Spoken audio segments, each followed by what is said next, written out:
When I first arrived in Port Townsend, the rain had already been falling for 2 days straight, soaking the streets until the cracks glistened like wet glass. I remember thinking the whole town looked washed out, muted blues and grays, the kind of place where people whispered instead of talked. I'd left Seattle with everything I owned stuffed into my old Subaru, which still smelled like takeout and heartbreak. After walking out on my job and Jason, who'd been cheating for months, I told myself I needed quiet. Somewhere small, somewhere no one knew me. The rental house I found was just outside downtown, tucked behind a row of overgrown cedars. It was small but had a porch that faced the ocean, and at night I could hear the foghorns moan like some half-awake creature calling out. It felt lonely, but maybe that's what I wanted. A place where the silence could drown out everything I didn't want to remember. The first week went by in a blur of unpacking and long walks along Water Street. I met only one person, a woman named Elena who lived across the street. She was around my age, maybe a little older, with auburn hair that never seemed to stay tucked behind her ear. We met when my mail accidentally ended up in her box. She smiled like she'd been expecting me. "You're Maya, right? The new tenant in the old Henson place?" We got coffee once, and it felt easy talking to her. She told me she'd just moved into her rental too, said she was starting over after a breakup. We laughed about bad exes, shared stories about sleepless nights.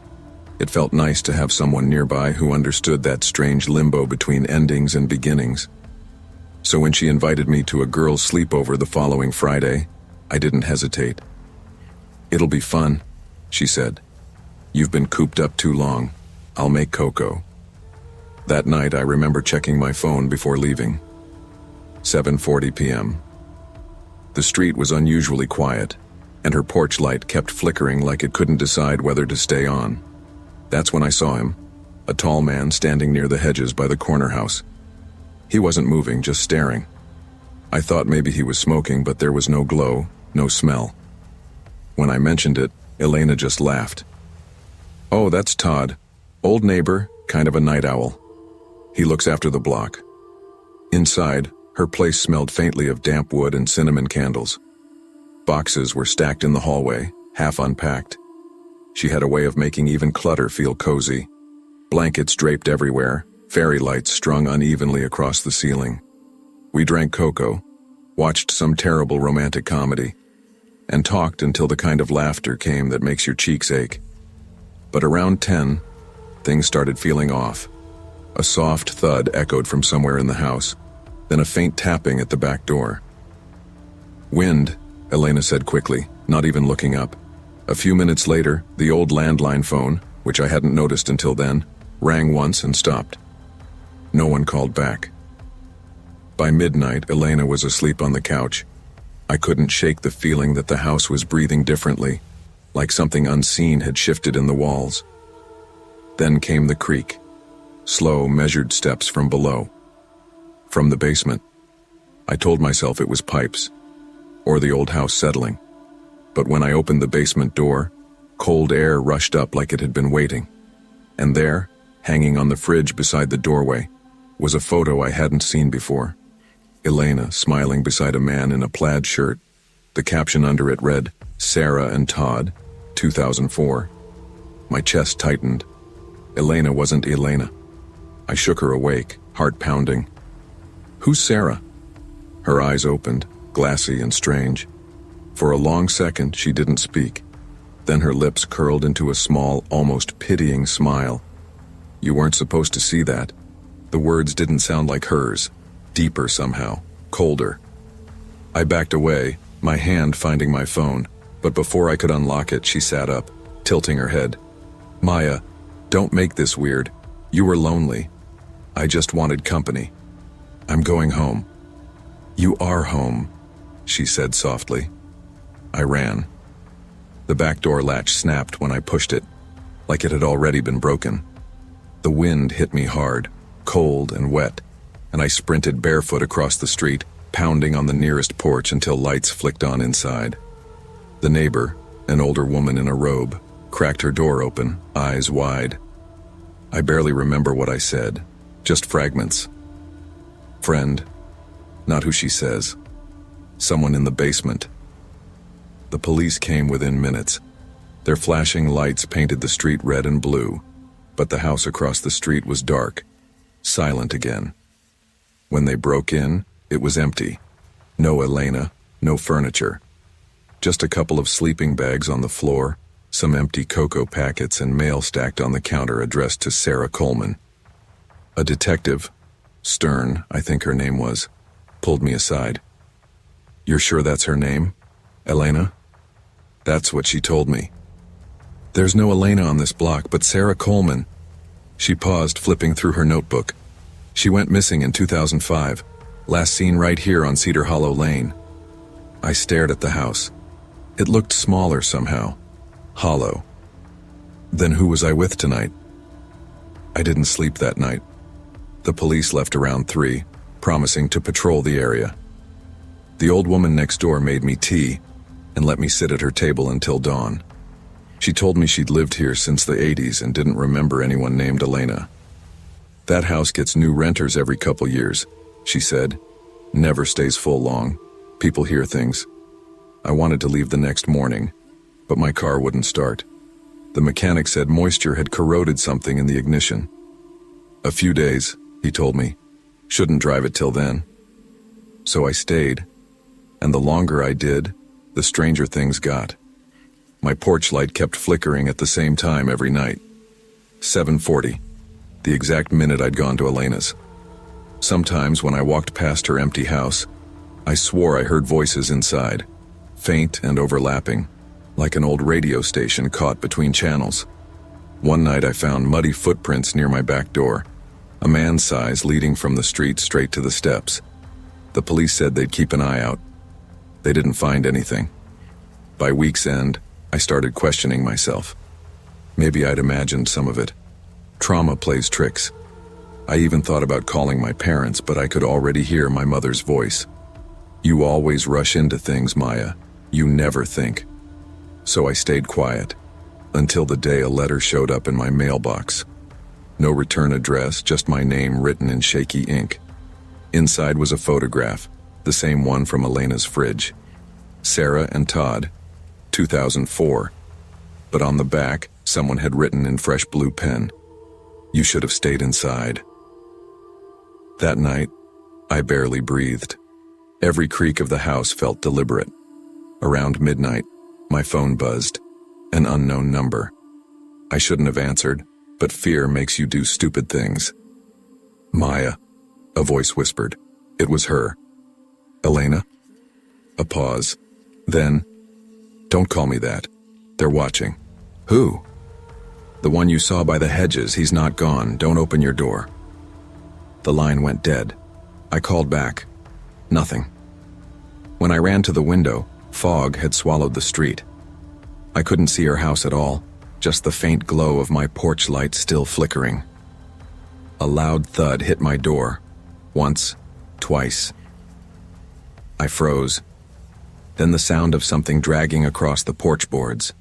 I didn't look. I called 911.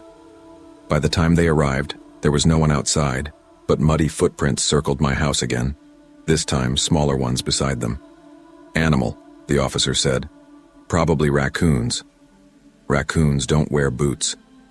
I packed that night, even without a working car. I called a taxi to take me to a motel near the ferry dock. When it pulled up, the driver looked nervous. "You from Cedar Hollow?" he asked. I nodded. He hesitated. "Don't take this wrong, but that neighborhood's bad news. People vanish there. Happens every few years." I left the next morning. Never went back for the deposit, never picked up the car. I found a small apartment in Olympia, closer to people to noise. For months, I avoided anything that reminded me of that foggy street. Cinnamon candles, cedar trees, even cocoa. But sometimes in the middle of the night I wake up to my phone buzzing. An unknown number, always the same. And once when I finally answered, all I heard was breathing. Soft, slow, familiar. I hung up and blocked it. Last week, out of habit, I searched Sarah Coleman Port Townsend online. The article said her body was never found. Just missing, presumed dead. Next to the story was a grainy photo, her and the same man, Todd. But the part that made my blood run cold wasn't the photo. It was the update at the bottom of the page.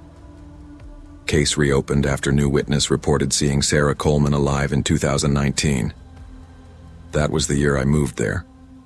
Now, every time I think back to that night, I can't decide what haunts me more, the thought that she was a ghost, or that she wasn't. Trust your instincts no matter how irrational they seem.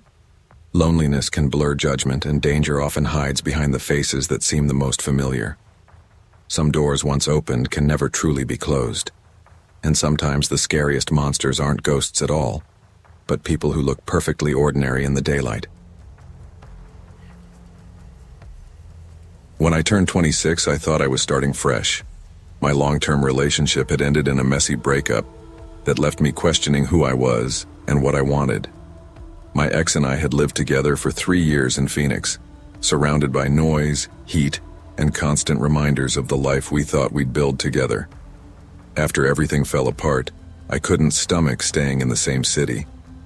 So when I found a small 2-bedroom rental on the edge of Flagstaff, it felt like a chance to breathe again. The house wasn't perfect, the linoleum in the kitchen was warped, the heating system coughed every time it kicked on, but it backed up to a stretch of woods. From the deck you could see towering pines swaying in the mountain wind. I told myself it was exactly what I needed. Quiet, space, distance. My mom wasn't thrilled. "You're too far from everyone," she said. "What if something happens out there?" I brushed it off. At 26, I wanted to prove I could handle being on my own. The first couple of weeks passed quietly. I unpacked boxes, decorated the living room with thrift store finds, and tried to find joy in solitude. At night, though, the silence pressed in heavy. Every creak of the wood, every brush of tree branches against the windows made me pause. Still, I told myself it was just the adjustment. When my birthday rolled around, my best friend Rachel insisted on visiting. We'd been close since college, and though she lived in Phoenix, she offered to drive up for the weekend. "You shouldn't spend your birthday alone," she said over the phone. "We'll make it a girls' weekend. Movies, junk food, the works." Her visit felt like a gift. Rachel showed up Friday evening with an overnight bag, a bottle of wine, and enough snacks to fuel a football team. She teased me for how sparsely decorated the house was. "It looks like you're squatting here," she laughed, tossing her jacket onto the couch. "It's called minimalism," I joked back, though I knew she was right. That night we cooked nachos, lit candles, and streamed old horror movies. Rain drummed against the roof, thunder cracked in the distance, and Rachel grinned. "Perfect weather for a ghost story," she said, tossing a piece of popcorn at me. I laughed, but when the rain eased later, I noticed something strange through the living room window. A white sedan parked on the street directly in front of my house. Its headlights were off, and I couldn't make out anyone inside. Rachel noticed too. "Do your neighbors have visitors?" "Not that I know of," I said. The neighborhood was mostly older couples who went to bed early. I'd barely seen anyone outside after 9. We brushed it off as coincidence, but my stomach churned. I didn't want to admit it, but the car unsettled me. By 11, we were still awake, scrolling through movies we'd already seen, when Rachel suggested ordering food. "Birthday burritos," she declared, pulling up the app. We placed a Chipotle order, and I felt comforted by the thought of warm food arriving soon. 20 minutes later, I got the notification, "Driver approaching." But when I peeked outside, the sedan was still there, parked silently. "That's creepy," Rachel muttered. "Maybe that's him." But when the delivery driver finally arrived, it was a middle-aged man in a silver SUV. He handed us our burrito bowls, glanced at the car, and frowned. "Not mine," he said. "That thing was there when I pulled up. Kinda weird, huh?" Rachel and I exchanged a look, unease crawling higher in my chest. We tried to laugh it off, tried to eat, tried to focus on something lighthearted. But the car stayed parked, silent, watching. And then came the knock at the back door. 3 slow, deliberate knocks. The sound froze us both. Rachel dropped her fork, and the clatter echoed through the small kitchen. "The delivery guy came to the front, right?" she whispered. "Yeah," I said, my voice thin. "Nobody uses the back door." The knock came again, louder this time. 3 deliberate raps that vibrated against the quiet. I grabbed my phone off the counter and quickly texted my neighbor, Mr. Harlan. He was in his 70s and often stayed up late watching TV. "Did you knock on my back door?" I typed. No reply. Rachel leaned close. "Who would even go back there?" I swallowed hard and forced myself toward the kitchen window. The rain had slowed, leaving drops glistening on the porch light. I squinted into the yard, but no one was there, just wet leaves and the outline of trees. As I turned back, Rachel gasped. "The car!" I ran to the living room window. The white sedan's driver's side door was now hanging open. The interior light glowed faintly, but the seat was empty. "Okay," I said, panic rising in my throat. "I'm calling 911. I reached for my phone, only it wasn't on the counter where I'd left it. My hand searched blindly, but it was gone. "Rachel, where's my phone?" Her face was pale. "You had it a second ago." Before either of us could say more, a floorboard creaked from the hallway. We froze, staring into the dark corridor that led toward the guest room. The door was half open, shadows shifting inside. "Get behind me," I whispered, gripping the handle of a kitchen knife. My voice shook, but I forced myself forward. "Whoever you are," I called. "We already called the cops." No answer. The door creaked wider and my breath caught. Inside, crouched beside the bed, was a man. His clothes were soaked from rain, his hood shadowing most of his face. He was holding something, my phone. I tightened my grip on the knife. "Give it back." He rose slowly, smiling faintly. His voice was low, calm, like he was explaining something ordinary. "You left your location on. I've been watching since you moved here." Rachel screamed, and that snapped me.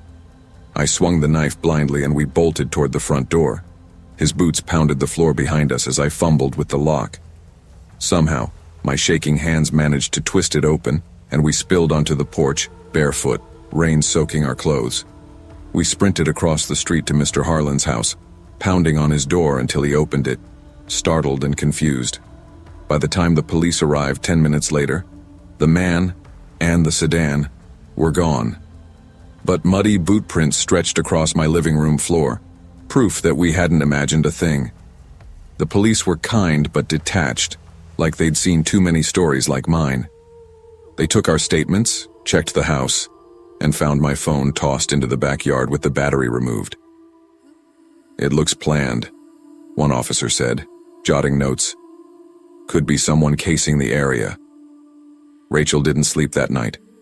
Neither did I. We stayed in Mr. Harlan's living room, jumping at every noise. By morning, she packed her bag and said quietly, "I don't think I can stay here again."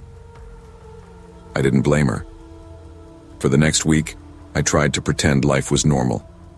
I went to work, stopped for groceries, smiled politely at neighbors. But every night when I pulled into the driveway, I scanned the street for the sedan. Sometimes I thought I saw headlights in the distance, but by the time I looked again, they were gone. One night, lying in bed, I swore I heard knocking again. Faint this time, like fingertips brushing the back door. I froze under the blankets until it stopped. I called the landlord the next day, asked about upgrading the locks. He promised to send someone, but no one came. That weekend I went through my phone settings and noticed something chilling. My location services were still on, and several apps had been accessed around the time of the break-in. I deleted them all, but the damage was done. The thought of him, some stranger, knowing where I lived, watching me from the street, made my stomach turn. That's when I decided I couldn't stay here. It took a month to find a new place, a small apartment complex downtown with decent lighting and neighbors who came and went at all hours. It wasn't the peaceful life I thought I wanted, but it was safer. Or at least it felt that way. Packing up the house was harder than I expected. Every creak of the floor, every glance at the guest room made me feel like he was still there. I'd catch myself checking the driveway over and over, waiting for the white sedan to reappear. When moving day finally came, Rachel called me from Phoenix. "Promise me you'll never rent something that isolated again," she said. "I promise," I told her. And I meant it. The apartment was noisy, the walls thin, but the hum of traffic and chatter from neighbors gave me comfort. At night I could hear people in the hallways, and somehow that made me feel less alone. But the story didn't end there. It started a few weeks after I moved. One night, while scrolling on my new phone, I got a notification. "Your DoorDash driver is approaching." But I hadn't ordered anything. I opened the app. An order was listed under my account. Burgers and fries, paid for with a card that wasn't mine. When the driver uploaded a delivery photo, my chest tightened. The picture wasn't my apartment door. It was a car, a white sedan parked outside. It happened again the following week. Another false order, another notification, another photo, always the same white sedan. I called DoorDash support, explained the situation, and they promised to investigate. But the notifications didn't stop. And late at night, when I look out the window, sometimes I think I see it. Parked just far enough down the street to blend in, headlights dark. Watching. Safety isn't just about locks and walls. It's about vigilance. We live in a world where strangers can learn about us through our phones, our routines, our blind trust in technology. It's easy to ignore the unease, to laugh it off as paranoia, but instincts exist for a reason. If something feels wrong, a car parked too long, a knock that shouldn't be there, a phone that suddenly goes missing, don't dismiss it. Trust your gut. Because sometimes the danger isn't a ghost or a storm, it's another person. And they don't always knock before they come inside. It had been years since I'd been to Grandview, Colorado, but the town looked almost exactly as I remembered it. Quiet, half asleep under a blanket of early snow. The road that wound toward my grandparents' old vacation house still dipped through the pines and curved past the frozen creek that glinted like glass under the pale winter sun. When Mom asked me to check on the house before it sold, I said yes, out of guilt, more than anything. She hated that place. Said it gave her the creeps after Grandma and Grandpa passed. But I was 21, restless, tired of campus noise and my roommate's endless drama.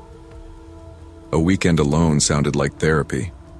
Still, when I pulled up and saw the house, its shutters drooping, the porch sagging slightly, I hesitated. The air was thin, and the cold bit straight through my jacket.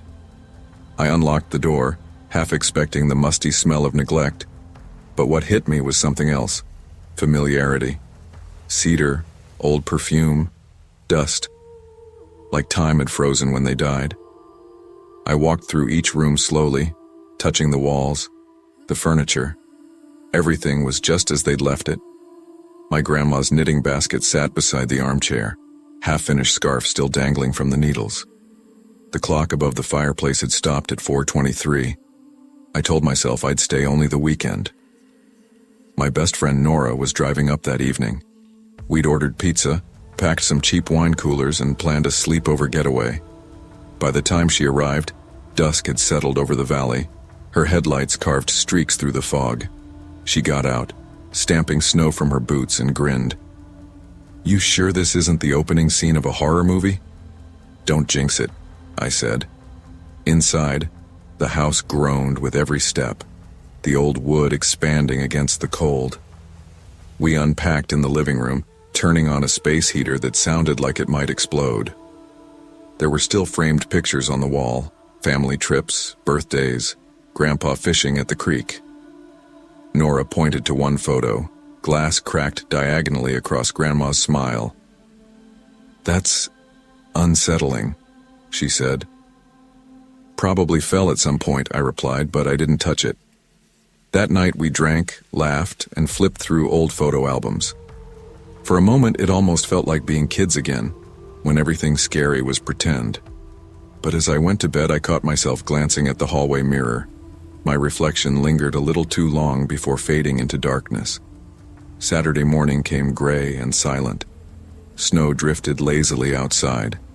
Nora was still asleep upstairs, so I made coffee and stood at the kitchen window, watching the frozen creek catch the faint light. The quiet should have been peaceful, but it wasn't. It was too still, like the house was listening. When Nora came down, she frowned. "Did you mop the floor last night?" "No, why?" She pointed near the back door. There were muddy footprints, small, sharp, from boots. We both stared. "The movers were here last week," I said. "Maybe they—" "Riley," she interrupted. "They're fresh." The prints trailed from the back door toward the hallway, then stopped near the pantry. My pulse quickened. The door was locked from the inside. We checked every window. Nothing was open. We brushed it off, but the mood shifted. Even music didn't help. Every creak felt like movement. Every gust of wind a breath against the siding. That night, around 12:30, I was half asleep on the couch when Nora whispered from the stairs, "Did you turn on the closet light?" My eyes snapped open. "What closet?" "Your grandparents' room." We went up together, flashlights trembling. The old walk-in closet's pull-string light swayed back and forth. Boxes had been pushed aside. One was toppled over. I tried to steady my voice. "Did you move those?" "No," she said, "but someone did." The sound that followed was slow, dragging footsteps from the guest room. "Hello?" Nora whispered.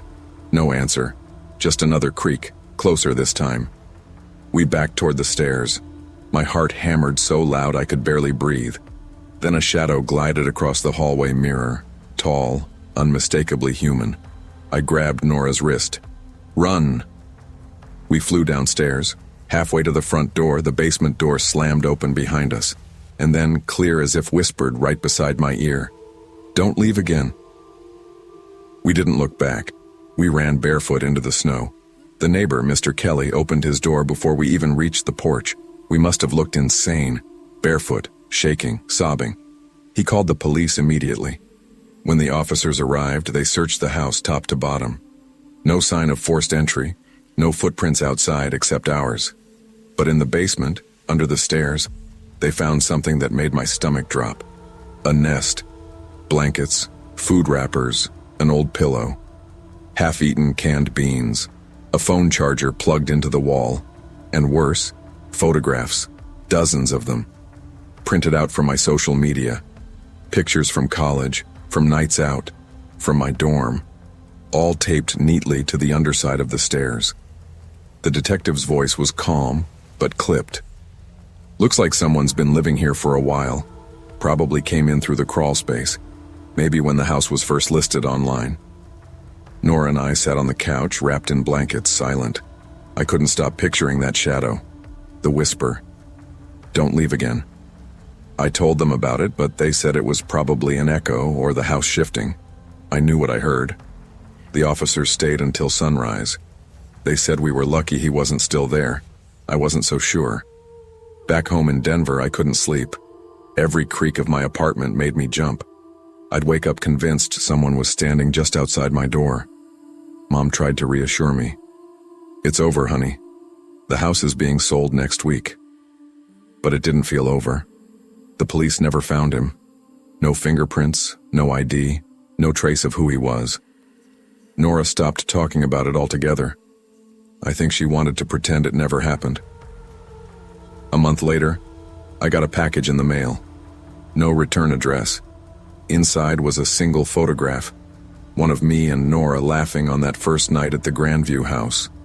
On the back, in faint pencil, were 2 words. "Still here." I moved apartments within the week. It's been nearly 3 years. I don't talk about it much now. People look at you funny when you tell them your grandparents' house was haunted, not by ghosts, but by a man with a camera and nowhere else to go. But sometimes when I'm up late and the city quiets down, I hear something. A breath at the edge of silence. A whisper that curls beneath my ribs. "Don't leave again." I tell myself it's imagination. Leftover fear. But part of me knows better. Some things don't stay behind walls. They live in your head, replaying the moment your safety cracked open. I never went back to Grandview. The house sold to a couple from Boulder. Last I heard, they're remodeling. I hope they never open the crawl space. Because there's something worse than ghosts, I've learned. Something more human. Something that looks at your life from behind glass, waiting for you to come home. Evil doesn't always wear a mask or rise from the grave. It often hides in the ordinary, feeding on neglect and curiosity. We forget that even familiar places can hold strangers who watch from the dark. Trust your instincts. Lock your doors. And when something feels wrong, leave. Because not every voice asking you to stay means you well. Long before the night everything collapsed into chaos, I thought I was making the smartest move of my life. At 28, I had just been promoted at a small marketing firm, and that meant relocating to Asheville, North Carolina. To me, Asheville represented a clean slate. New city, new job, new apartment, new version of myself. I had gone through my share of messy breakups, a few financial stumbles, and a lingering feeling that I'd been spinning in circles since college. This promotion felt like a way to step off the merry-go-round and finally build the life I imagined for myself. The apartment building I chose was modest, a 6-unit complex nestled in a wooded stretch near the French Broad River. Rent was manageable, the neighborhood quiet, and most importantly, the unit itself felt tucked away from the world. No noisy bar crowds, no college kids throwing beer cans at 2 a.m. Just a 2-bedroom space with beige carpets, creaky floorboards, and windows that looked out at tall, whispering trees. To me, it felt like safety. On the day I moved in, I lugged my boxes up the narrow stairwell until sweat ran down my back. The first person to greet me wasn't the landlord, but my neighbor across the hall, Miriam. She was maybe mid-40s, though her baggy sweatshirt and tired eyes made her look older. Her hair was wild, wiry strands sticking out as if she hadn't brushed it in days. She stood in her doorway as I set a box down, watching me with sharp, darting eyes. "You must be the new tenant," she said flatly. "Yeah," I smiled, brushing sweat from my forehead. "Just moved in. I'm Alex." She nodded once, stepping closer. "Units are quiet here. Don't cause trouble. Fire escapes at the end of the hall." I expected some neighborly warmth, maybe even an offer of help or a welcome note, but Miriam's delivery was clinical. She spoke like she was reading from a handbook, then retreated into her apartment without another word. I told myself she was just private, maybe shy, maybe carrying her own burdens. Not everyone had the energy to be friendly. That night, when I finally collapsed onto the couch surrounded by unpacked boxes, I thought of her again. Something about the way she stared made me uneasy, but I shook it off. She was harmless, I decided.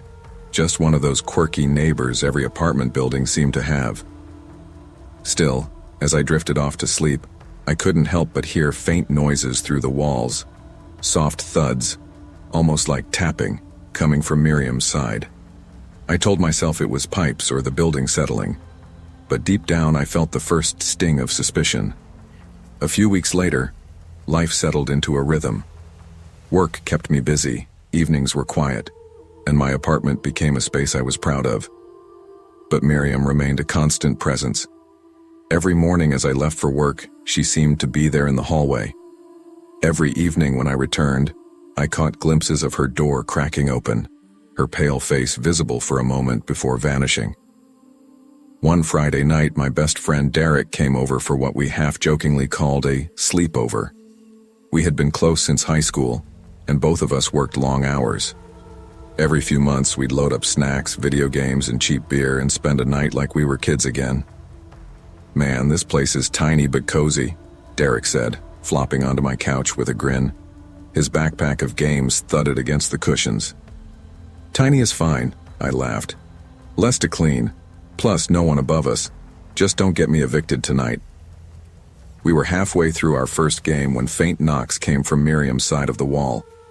Derek paused the screen. What the hell was that? Morse code? "She does that sometimes," I said, embarrassed. "I don't know. Maybe she's rearranging furniture or testing the walls." He smirked. Or maybe she's spying on us. You ever see her blink? We laughed, but my chest tightened. At around 8:30 I went to grab sodas, and that's when I saw her. Miriam standing outside my door, her face inches from the peephole. I froze. Can I help you? I asked carefully. Her lips twitched into a faint smile. Just wanted to know your schedule. When do you usually get home? I blinked.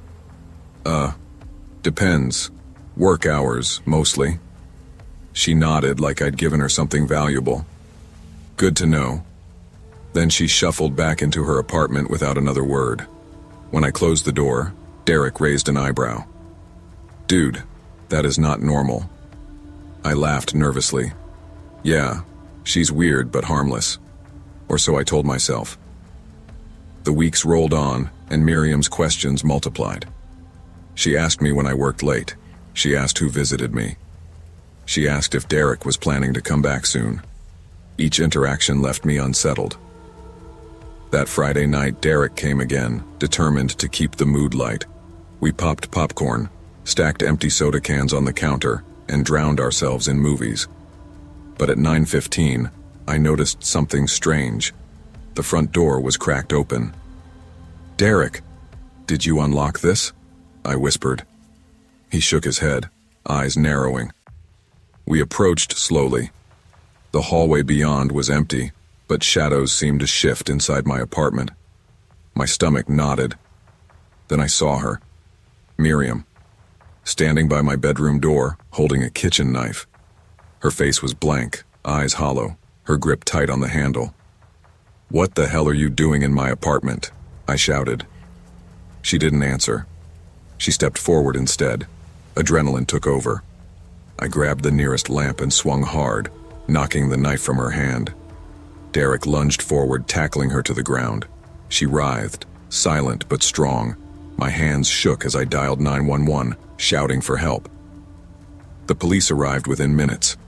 They restrained her easily, though her eyes never left mine. One officer explained quietly that Miriam had untreated mental disorders and had been collecting spare keys, tracking my schedule, and watching me for weeks. The truth chilled me. She had been planning this. She'd even drawn diagrams of my apartment. The cut on my arm was shallow, just a graze, but the psychological scar dug deeper. I moved out within months, trading that quiet 6-unit building for a crowded complex downtown, where the walls were thin and neighbors were loud. But at least I wasn't alone in the silence. Derek tried to keep the mood light. Next sleepover, maybe just at your place, he joked, nudging me. But I saw the way his eyes darted to my door when we hung out. He was shaken too. The police assured me Miriam had been taken to a treatment facility. But some nights, I imagined her still in that building, pacing the hall, listening for the sound of footsteps outside her door. Sometimes I'd wake up at 3 a.m., heart racing, convinced I heard floorboards creaking above me, even though my new apartment had no upstairs neighbors. The paranoia followed me, a shadow I couldn't quite shake. Life moved on, at least on the surface. I built routines again, buried myself in work, and filled my weekends with friends. But fear has a way of weaving itself into everyday life. At the grocery store, I caught myself scanning for her face. At the gym, I jumped at the sound of lockers slamming. At home, I checked locks twice, sometimes 3 times, before I could breathe easy. I told myself I was stronger for surviving it, but in truth I carried a fragile kind of vigilance everywhere.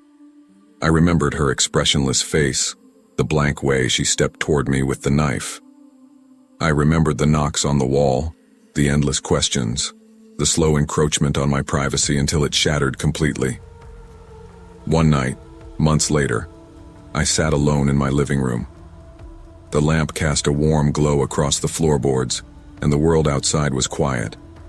Then, faintly, I thought I heard it. A soft knock coming from somewhere inside the walls. I froze, lamp switch in hand, my body stiff with memory.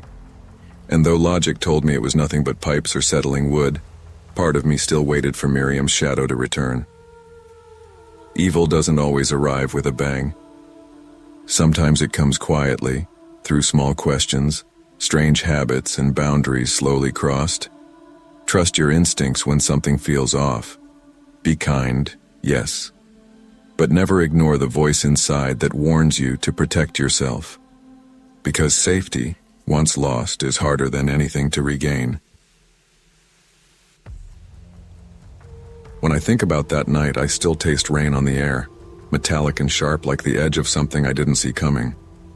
People tell ghost stories all the time, but the thing that came for me in June 2017 wasn't a ghost. It was real enough to leave muddy footprints on the carpet and a voice that still creeps into my dreams. I was 16 then, just a kid in Ashford, Oregon, living in a house too big for its silence.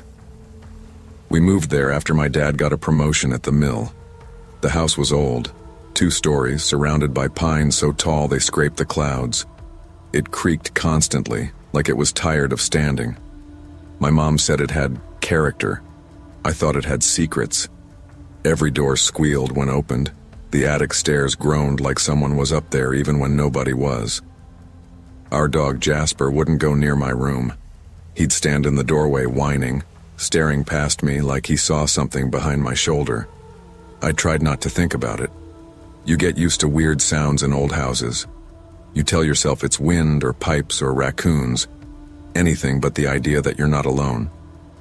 Still, every night around 2, I'd wake up and swear I heard whispering above the ceiling, like someone talking through the insulation. My parents brushed it off. "You've got too much imagination, Luke," Dad said. Maybe he was right. Then came that Friday. It was June 9th, the first week of summer break, muggy and thick enough that the air felt like soup. My parents were heading to Portland for a weekend trip, Mom's anniversary surprise. I was supposed to stay with my aunt, but when she came down with the flu, my dad finally sighed and said, "You're old enough to handle a few nights, just don't burn the place down." I promised I wouldn't. But I did call my best friend Tyler. We'd known each other since 7th grade, the kind of friendship built on inside jokes and bad pizza. He brought his Xbox, and we decided to stay up all night gaming. The storm started just after sunset. Thunder rolled through the valley, and rain hammered the roof like fists. We were in my room, controllers in hand, yelling over the wind. Tyler was halfway through trash-talking me when he laughed and said, "Man, if some creep's watching us right now, at least he's got front row seats." I looked toward the window, mostly to roll my eyes, but that's when I saw it. The motion light outside flickered on. A shape stood near the trees, tall, unmoving. I blinked, and it was gone. "Probably a raccoon," Tyler said, though his voice wasn't as casual as he wanted it to sound. I wanted to believe him, but my stomach didn't. The forest behind our house stretched for miles, no neighbors until the old woman 3 houses down. If someone was out there, they didn't belong. We tried to keep playing, but our laughter died. Every sound from outside made us flinch. By 11, the storm was pounding so hard we couldn't hear ourselves think. Then came a knock. Faint. From downstairs. "Your parents?" Tyler asked. "No, they're not back until Sunday." The knocks turned into slow, dragging scrapes against the back door. I muted the TV. "Hello?" I called down the stairs, though my throat was so dry it barely came out. No answer. Then the power flickered. The room plunged into semi-darkness, lit only by the white flashes of lightning outside. That's when we heard it. A voice, low and rough, coming from below. "Luke." Tyler looked at me, his eyes wide. "Luke, come here." My name. It said my name. "Dude, that's your dad," Tyler whispered, desperate. "It's not," I said. My dad didn't sound like that. This voice dragged each syllable like it hurt to speak. We froze as it came again, louder, closer. "I've been waiting, Luke." That's when instinct took over. We bolted. I yanked open the window and cold rain slapped my face.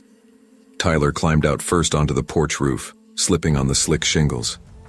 I followed, trying not to think about the footsteps now thudding up the stairs. We jumped. My ankle twisted when I hit the grass, pain slicing up my leg, but we didn't stop.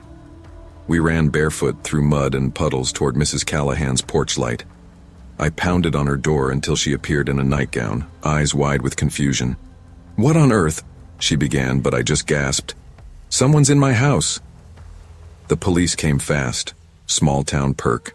2 patrol cars, lights cutting through the storm. They searched every room while we huddled in Mrs. Callahan's kitchen wrapped in towels. When they came back, one of them shook his head. "No one inside," he said. "Doors locked, no signs of forced entry." "But," I started. "There were muddy footprints in your room," the other officer added. "And this." He held up a small black object, a voice recorder. It was still playing, looping my name. "Luke, come here. Luke, come here." They never found fingerprints. No sign of who left it. We moved out 3 months later. Years passed before I could talk about that night without shaking. The police called it a prank. Maybe someone from school trying to scare us. But I never believed that. Nobody knew my parents were gone except Tyler. And the way that voice said my name, it knew me. We never figured out how they got in. My parents said maybe I'd left a door unlocked. But I checked every lock twice before bed that night. It's funny what you remember. The sound of rain, the metallic smell in the air, the way Jasper had barked at the attic door earlier that day, hackles raised, like he sensed something I didn't. After we moved, I stopped gaming at night, stopped opening windows during storms. Tyler and I stayed friends, but we didn't talk about it again. What was there to say? Still, sometimes, when thunder rolls in and the lights flicker, I think I hear it, faint, buried under the wind, a whisper. "Luke, come here." The therapist my parents sent me to called it trauma echo, the mind replaying what it can't process. Maybe she's right, but I can't shake the memory of that voice recorder. When the police bagged it, I caught a glimpse of the sticker on the back, a name written in faded ink. Property of L. Brennan. My name. My handwriting. But I'd never seen that recorder before in my life. A month before we sold the house, Dad went into the attic to pack up some old boxes. He called me up to help, though I wanted nothing to do with that part of the house. The air was thick, stale, and smelled like mildew. Dust hung in the flashlight beams like fog. "Strange," he muttered. "Some of these boxes aren't ours." Inside one was a stack of photographs, black and white, edges curled with age. A family of 4, parents and 2 boys, standing in front of our house. The youngest looked exactly like me. Same eyes, same scar on the chin. Dad laughed nervously. "Guess you've got a doppelganger." We burned the photos that night, but sometimes I wonder if we should have kept them. Maybe they'd have explained why I still dream of that voice, why years later I can still hear it when I close my eyes, like something trying to finish what it started. We live in Eugene now. I'm 24, working at an auto shop, trying to pretend I'm just another guy who survived a teenage scare. But every June, when the air gets heavy and the sky bruises gray, the memory returns like static. A few months ago, my mom sent me a box of my old things she'd found in storage. Buried under school papers and CDs was another voice recorder. My name written on the back. I didn't play it. I threw it in the trash. But that night, lying in bed, the wind picked up outside. The motion light flickered on even though I don't have trees near my apartment, and from somewhere in the dark, just beyond the window, I heard it again. Soft, familiar, impossibly close. "Luke, come here." Sometimes, the scariest things aren't the ones hiding in the dark. They're the echoes of what we refuse to face. Fear feeds on what we leave unresolved. Whether it's guilt, neglect, or secrets buried in our own homes, ignoring the signs doesn't make them disappear. Always trust your instincts, because when something feels wrong, it usually is. It had been years since I last set foot in Bloomfield. The street seemed narrower somehow, quieter than I remembered, lined with maple trees shedding their orange and red leaves in early October. I had just returned after my mother passed, tasked with cleaning out the family house, a two-story with peeling white paint that had been empty for months. I told myself I'd stay only a few weeks, just long enough to sort through the mess, pack what I wanted, and decide what to do next. But when I pulled up and saw the yard littered with leaves and the faint scent of decay from months of neglect, a quiet panic settled in my chest. I had invited Maddie, my best friend since childhood, to keep me company. We had survived awkward sleepovers in middle school, so surely we could survive a weekend of sorting boxes, dusting, and remembering. She arrived Friday night with snacks, blankets, and playlists we had shared in high school. "If we're gonna face ghosts," she joked, "at least let them hear good music." I laughed, though the truth was darker. The house already made me uneasy, and the new neighbor across the street didn't help. Mr. Harris, mid-40s, polite enough, waving when I first moved in. But polite didn't explain him standing outside, in the dark, staring at my house for minutes at a time. Once I caught him peeking through his blinds while I brought groceries inside.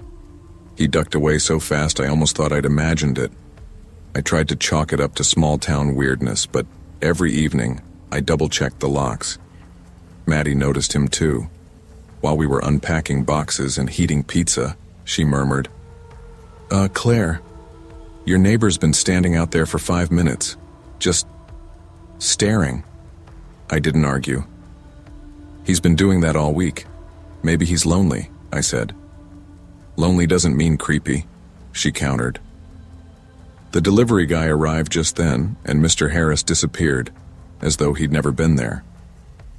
We laughed it off, tried to ignore the unease, and spent the night watching movies in the living room. When we finally fell asleep on the couch around midnight, the house felt quiet, but not peaceful.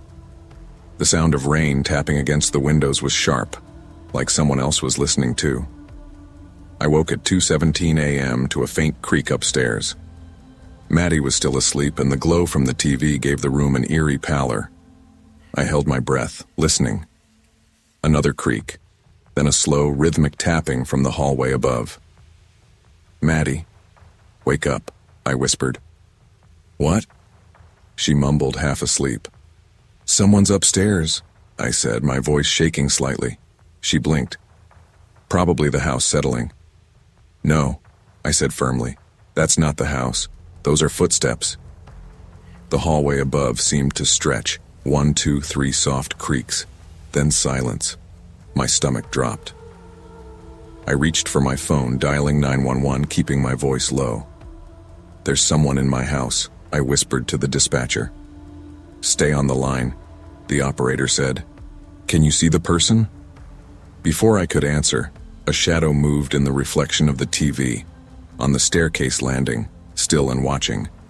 Maddie gasped. My fingers tightened on the phone. The back door slammed. Quick footsteps echoed. Running, then silence. I bolted toward Maddie, shaking her awake. "Go, now," I hissed. We didn't stop.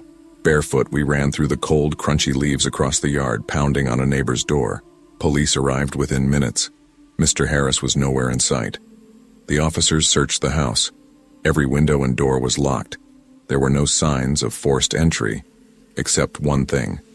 Under the stairs in the living room, they found a small, hidden space someone had been using. Blankets, half-eaten food, a pillow, even a phone charger plugged into an outlet. And photographs. Hundreds of them. Pictures of me, standing on the front porch, sitting in the living room, even opening the mailbox. They were taped in neat rows inside the hidden space. The detective explained, "Looks like he's been living here for weeks. Probably used a spare key from the mailbox. Been watching you." I couldn't breathe. The shadow I'd seen, the footsteps, the back door slamming, all real. He had been inside my house, unseen, for who knows how long. Maddie put her hand on my arm. "I told you it was more than creepy," she said softly. I didn't answer. Mr. Harris was found trembling in his living room across the street. He claimed he had been asleep the entire time. In his house, police discovered a folder filled with printed photos of me from multiple angles, inside and outside the house. His prior records indicated similar behavior in nearby towns. Local news covered it for a few days, Neighbors whispered, some with sympathy, others with fear. I couldn't stay. Not there. The house, once a place of childhood memory, had become a trap in my mind. Maddie helped me pack. "He didn't come here for you, Claire," she said quietly as we loaded boxes. "He came here because you came back." I didn't fully understand what she meant at the time, but the words lodged in my mind. My life had intersected with his in the wrong way, and it could have ended far worse. I moved into a small apartment in a nearby town. Every window faced away from the street. I triple-locked doors. I installed cameras. Sleep didn't come easy at first. Every rustle in the night, every shadow passing by made my heart race. Weeks turned into months. Counseling helped, though I never fully shook the feeling that someone was always watching, waiting for the right moment. I learned to check the locks twice, then 3 times. I learned that vigilance wasn't paranoia. It was survival. And I learned the hard way that returning to the past can bring dangers you never saw coming. Some people lurk not because they hate, but because your presence draws them like a magnet. The arrest of Mr. Harris didn't erase the fear, but it gave me boundaries, a reminder that some strangers must never cross thresholds you consider safe. Even now, years later, I glance at the street at night. Sometimes I swear I see a figure standing under a light, watching. But I've learned to keep moving, to stay inside, and to respect the warning my instincts gave me back in that old house. Returning to familiar places can awaken hidden dangers, and not every threat announces itself clearly. Trust your instincts, secure your space, and never ignore the subtle signs that something is wrong. Safety is not just about locks and doors. It's about awareness, boundaries, and listening to the unease you feel before it's too late.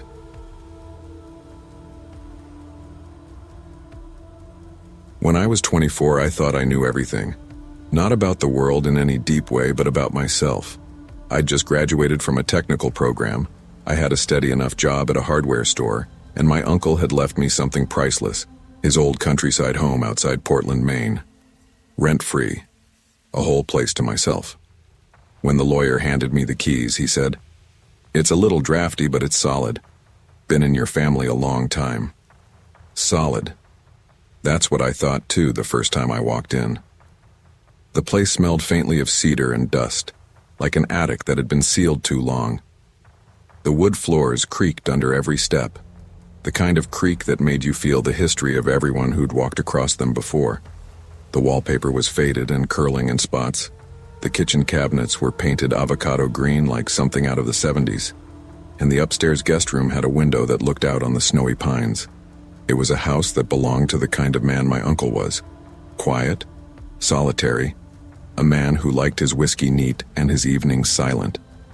He'd died the previous winter, found slumped in his chair by a neighbor who hadn't seen him outside for days. When my mother warned me not to stay there alone, said the place carried bad luck, I laughed. She had grown up with the kind of superstitions that stuck to small New England families like Burrs. To me, it wasn't bad luck. It was an opportunity. Of course, moving in was less romantic than I'd imagined. Boxes stacked in the hallway, a refrigerator that groaned louder than it cooled, a furnace that rattled at night. But I was determined to make it work. That first Friday night, I invited my best friend Ethan over to help me unpack. We'd been inseparable since high school, the kind of friendship built on late-night drives and too many energy drinks. He was the kind of guy who could laugh in the face of anything, which is probably why I wanted him there. I didn't want to admit to myself that the silence of the place already unnerved me. Ethan pulled up just after dark, headlights sweeping across the snow. He came in carrying 2 sleeping bags, a half-broken Bluetooth speaker, and an armload of snacks. "Man," he said, dropping his bag on the couch, "this house feels like the start of a ghost story. You sure you don't got some creepy cellar with chains on the wall?" "Just an oil tank and spiders," I said. "But thanks for the vote of confidence." We laughed. I turned on the space heater in the living room, and the two of us set to work unpacking, eating chips, talking about old memories. For a little while, The house felt alive again. But as the night wore on, the wind began to pick up. The pines outside groaned, and the old window frames whistled as air pushed through cracks. At around midnight, the storm rolled in, a real Maine snowstorm, fast and furious, the kind that paints the world in white in minutes. The power flickered once, then twice, then died completely. We lit candles, laughed it off, and sat cross-legged on the floor playing cards. "Feels like a camp-out," Ethan said, shuffling the deck, "except in a house that definitely wants to kill us." I smirked, but deep down the words made me uneasy. He was joking, of course, but the truth is there was something about that house. Some heaviness in the air, like the silence wasn't empty but waiting. That was when the front door creaked open. We froze. The sound cut clean through the laughter, through the hiss of wind outside. Just a long, slow groan of wood and hinges. Ethan glanced at me, his face pale in the candlelight. Was that the wind? I swallowed, grabbed the flashlight from the counter, and walked toward the door. My pulse hammered. When I reached it, I saw it was standing slightly ajar. Snow blew in across the threshold, and there, on the wood floor, were footprints. Wet footprints. Large ones. My stomach dropped. I slammed the door shut and locked it, my hands shaking. "It was open," I said, my voice flat. Ethan looked at the floor, then at me. His grin had disappeared. "Maybe your uncle's old tenant came back." "He didn't have one," I said. "He lived alone for 15 years. Neither of us spoke after that. We just stared at the wet prints, listening to the storm rage outside. And for the first time that night, I felt truly afraid. The snow outside only thickened, flakes slamming against the windows like tiny fists. Ethan and I tried to shake it off, tried to go back to playing cards, to laughing about stupid high school memories, but the silence after that creak hung too heavy. "Let's just go upstairs," I finally said. "Set up our sleeping bags, maybe get some sleep." Ethan nodded, though I could see the unease in his eyes. We gathered our stuff and climbed the creaky staircase. The guest room had been my uncle's catch-all storage space, but I'd cleared most of it. The wallpaper was faded floral, the kind that peeled at the corners. We rolled out our sleeping bags side by side on the floor, set the flashlight between us. For a moment, the room felt almost cozy. Then I noticed the glow outside. Through the curtain of falling snow, I could see Ethan's car parked at the edge of the driveway. Its headlights were faintly glowing. "Hey," I said slowly. "You sure you turned your lights off?" Ethan frowned. "Yeah, I did. Why?" I didn't answer. I just pointed. He came to the window, squinted through the snow. His face went slack. No way. Because there in the driver's seat was a silhouette. Someone sitting motionless, head tilted toward the house. "That's not funny," Ethan whispered. I wanted to believe it was a trick of the snow, a reflection, something. But it wasn't. We could both see it. Solid. Undeniable. We didn't think. We just bolted. Down the stairs, through the living room to the front door. I yanked it open, cold air slapping my face. The car sat in the storm, headlights glowing faintly. But the seat was empty. Snow stung my eyes as I stared. My breath came out in frantic clouds. Ethan pointed. "Look." Fresh footprints led from the car to the porch. And just then, upstairs, a floorboard creaked. We froze. The sound was slow, deliberate. One step, then another. The boards groaned above our heads. The guest room. "Did we lock that window?" Ethan whispered. My throat felt dry. "No." The flashlight in my hand flickered as we climbed the stairs. Each step echoed too loud, like the house was amplifying it. When we reached the guest room, the door was half open. I pushed it. The room was empty.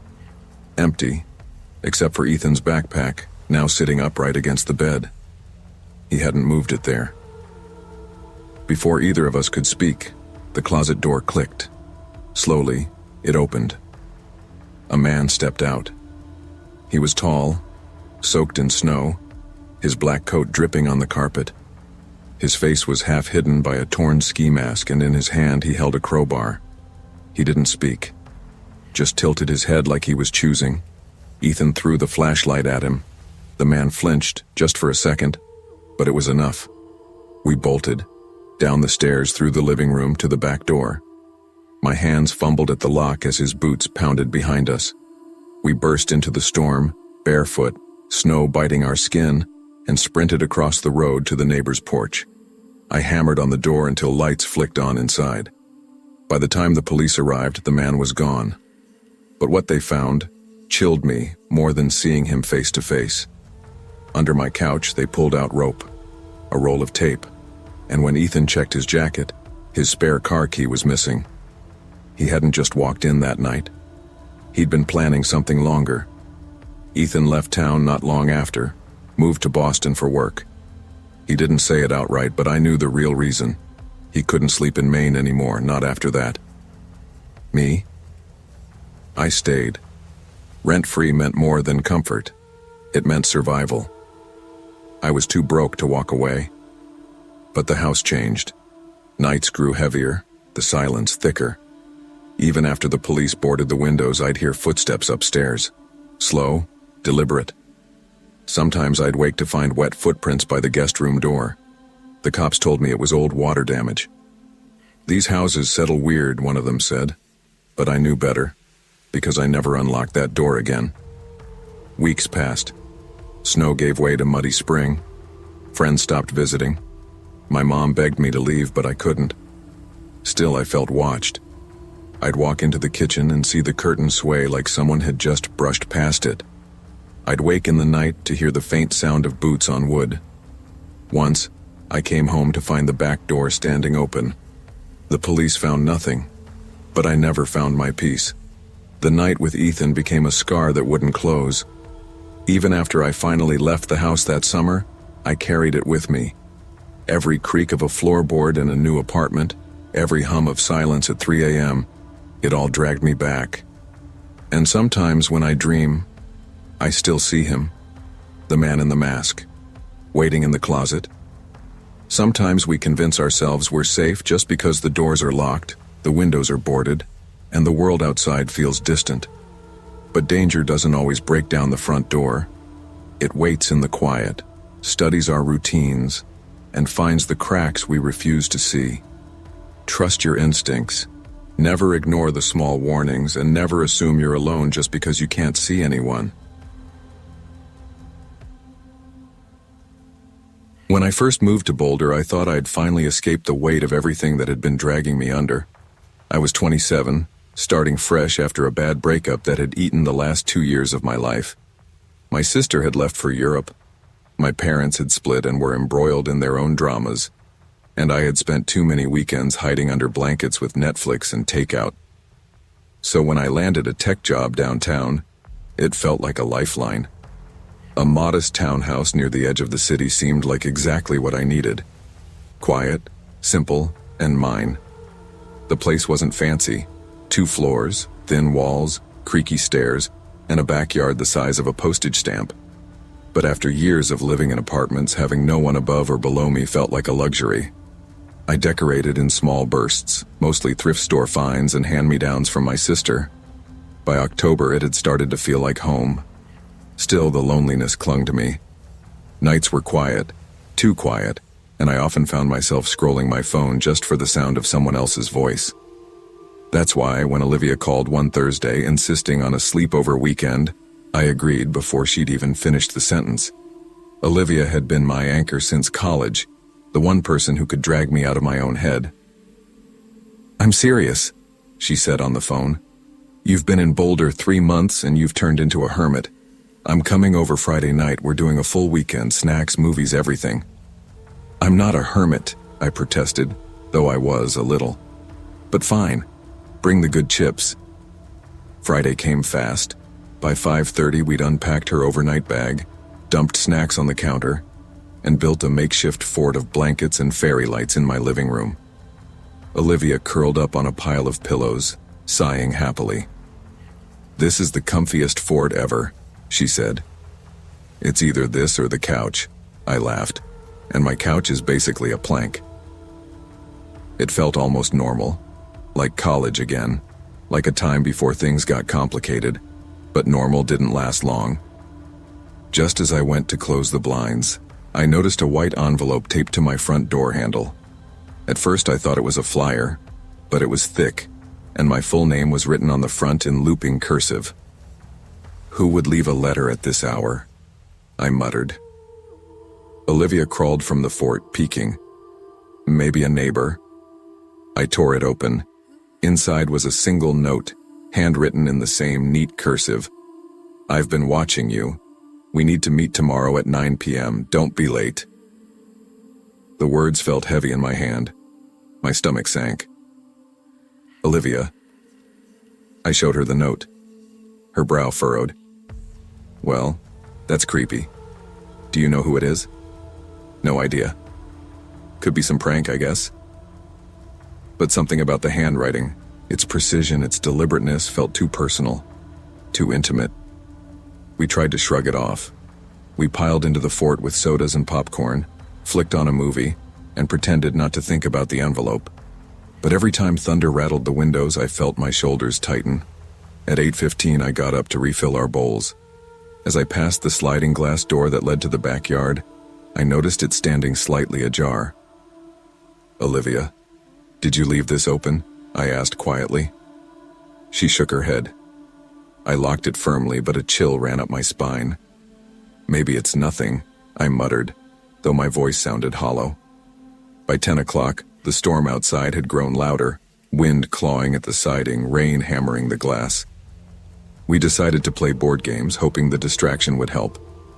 But as we rolled dice, a faint sound drifted from upstairs, soft thuds like someone pacing. Did you hear that? Olivia whispered. I nodded slowly. Probably the wind, but I knew the townhouse above us was empty. The only upstairs rooms were mine. I tried to act calm, but my heart was racing. I told Olivia I'd check the mailbox, partly to see if there was another note, partly just to get away from the sound. When I opened the box, my breath caught. Another envelope, same handwriting. You missed the meetup. This is your only warning. DN. I stared at it, rain dripping down my sleeve. Olivia. My hands trembled. This is serious. Someone's targeting me. We spent the next hour pacing the living room, pulling curtains closed, moving chairs in front of the doors. Olivia's phone flashlight darted from lock to lock like a lighthouse beam. This is insane, she muttered. Call the police. And say what? Someone left me notes? They won't do anything until something happens. She glared at me. Something's already happening. At midnight, my nerves felt frayed to nothing. I decided to take a quick shower to calm down. Olivia stayed in the living room, scrolling for the non-emergency police number. The bathroom filled with steam. I tried to focus on the water, on the smell of my shampoo, anything but the tightness in my chest. That's when I heard it. A soft creak, then a scrape near the shower curtain. Olivia? My voice cracked. No answer. I threw the curtain back hard in my throat. No one was there. But my phone, which I'd left on the counter, was gone. I wrapped a towel around me and ran to the living room. The front door stood open again, wind and rain spilling in. Olivia was frozen, eyes locked on something behind me. A figure in black stood just inside the living room, motionless, watching. Run, I whispered. Olivia didn't need telling twice. We bolted for the rarely used bedroom balcony door, fumbling with the lock. Rain hit us like ice as we scrambled outside. Behind us, the figure moved closer, slow and deliberate. We climbed over the railing, dropped onto the wet grass, and sprinted barefoot across the street to the neighbor's porch, pounding on their door. A middle-aged man answered, startled. What the... Please, call the police, I gasped. Someone's in my house. He let us in without another word. Olivia clung to her phone, voice shaking as she gave our address. By the time officers arrived, the intruder was gone. They found wet footprints from the balcony into the living room, muddy streaks where someone had stood watching us. Whoever it was had known exactly when to appear.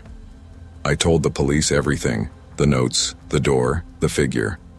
One officer asked if I recognized the man. I hesitated. The glimpse had been brief, but something about him, his posture, his face, felt familiar.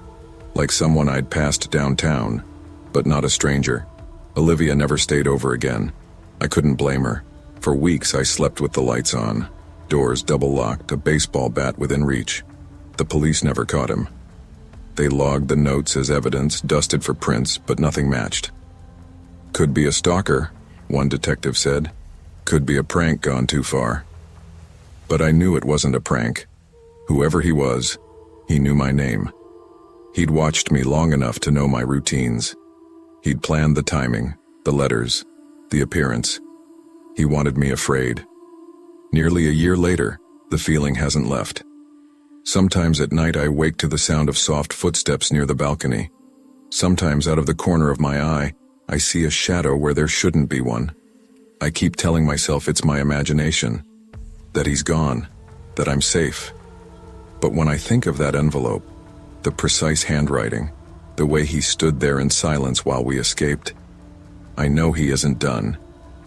He's just waiting. Danger doesn't always arrive with noise or warning. It can slip quietly into your life, through a note, an open door, a familiar face you don't recognize soon enough. Trust your instincts, protect your boundaries, and never assume that because something feels harmless at first, it truly is. I was 25, fresh out of college and already exhausted with life. My first year working at a tech firm in Denver had nearly broken me. Long hours, endless deadlines, and no real friends in the city. My family wasn't much help either. Mom was living in another state with her new husband, and Dad stopped calling after the divorce. I spent most weekends alone, eating fast food and watching shows I barely paid attention to. That's why, when Brandon called, I didn't even hesitate. "Dude, we haven't hung out in forever. Come up to the lake cabin this weekend. Just you, me, and Lucas. You need this." Brandon had been one of my closest friends in college. We'd lost touch after graduation, but hearing his voice again felt like stepping back into easier times. I said yes without even asking about the details. Friday evening, I tossed a duffel bag into my trunk and drove the winding mountain roads toward Lake Arrowhead. The air grew colder as the sun dipped behind the peaks, pine trees crowding the highway like silent sentinels. By the time I pulled into the gravel driveway, night was pressing down hard, and the chill in the air hinted at an early winter. Brandon and Lucas were waiting on the porch. Lucas was taller now, 17, and already carrying himself with that restless energy of someone trying to look older than he was. He waved a flashlight at me dramatically. "You sure this place isn't haunted?" he joked, shining the beam across the dark trees. Brandon grinned, clapping me on the back when I stepped out of the car. "Relax, man.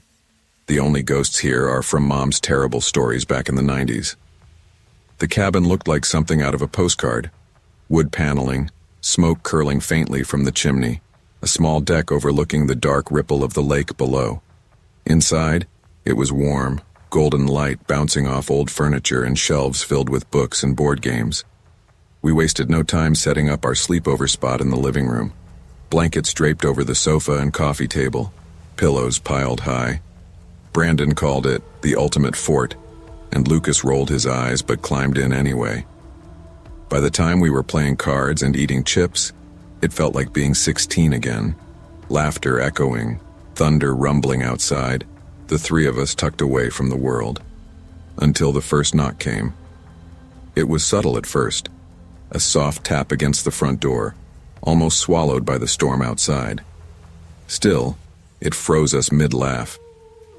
"You heard that, right?" Lucas asked. Brandon shrugged, trying to stay casual. "Probably the wind."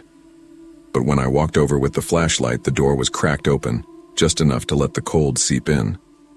My pulse quickened. I swung it wide. Nothing. Just the porch, the forest swaying violently in the wind, branches scraping against one another. But the air carried something else too. an uneasy stillness beneath the storm. I shut the door tight, sliding the bolt. Someone forgot to lock this. Back in the fort, Lucas whispered, "We're not alone." He tried to sound sarcastic, but the way his eyes darted toward the hall betrayed him. We went back to our game, but it wasn't the same. Every gust of wind sounded like footsteps. Every creak of the cabin felt deliberate. Around 9:30, the power flickered once, twice, then held. Brandon muttered, "Old place does that sometimes." But even his voice had lost its confidence. Then came the sound from the hallway. Slow, heavy, deliberate. Floorboards creaking one by one as though someone, or something, was walking toward us. "Animal," Brandon whispered. I shook my head, grabbing a wooden chair. No animal walks like that. The lights went out completely. We scrambled for candles, the room dimly lit by wavering flames. Shadows stretched across the walls like long, grasping fingers. Then, wet footsteps. Not just creaks anymore. Slow, sticky sounds moving closer from the hall. Lucas's voice cracked. "This isn't funny." Brandon swallowed hard. "Stay here. I'll check upstairs." I grabbed his arm. "Wait. We stick together." So we did. All three of us crept toward the bedrooms, the air cold enough that I could see my breath in the flickering candlelight. The master bedroom smelled faintly of dust and pine. Everything looked undisturbed, until the closet door creaked open. We froze. Inside was nothing but coats and old boots. But when I turned my head, I caught something in the dresser mirror. A figure, tall, draped in black, standing just behind us in the doorway. I spun, chair raised high, but the doorway was empty. Lucas screamed. Brandon shoved him toward the back of the cabin. "Go, now!" We bolted, bare feet pounding against wood, the cabin groaning as if it too were alive. The back door jammed at first, sticking against the frame. I yanked it open with all my strength, and the storm swallowed us. Cold rain soaked us instantly as we stumbled into the grass. Behind us, in the glow of the single candle still burning inside, the black figure stood watching. Motionless. Silent. We didn't stop.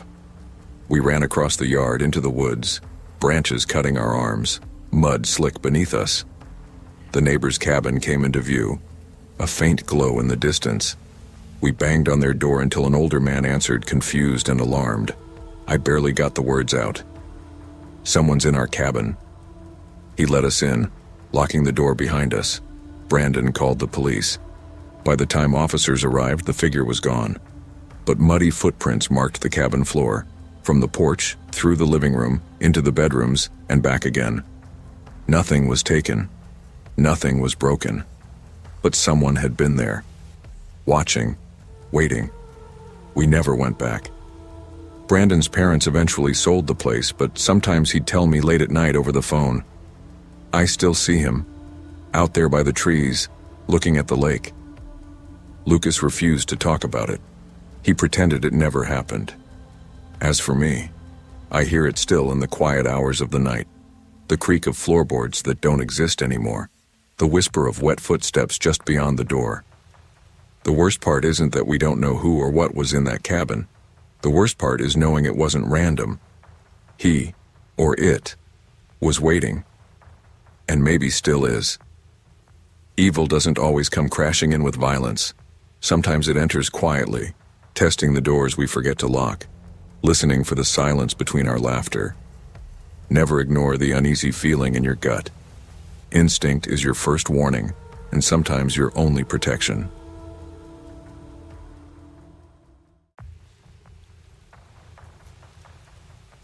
Long before Mr. Deacon ever appeared, Alder Lane had a reputation, not the dramatic, haunted house kind, more like a subtle wrongness woven into the air. My family moved there when I was 12, and I remember asking my mom why the brown house on the corner looked like it was sinking into the ground. She shrugged and said some places just get old. But even at that age, I could feel something else. The house had a porch light that stayed on 24 hours a day, buzzing faintly, like a tired insect trapped in glass. By the time I was 14, My best friend Kira lived 2 doors down from that house. We walked past it every morning on our way to school. Even in daylight, it was unnervingly silent.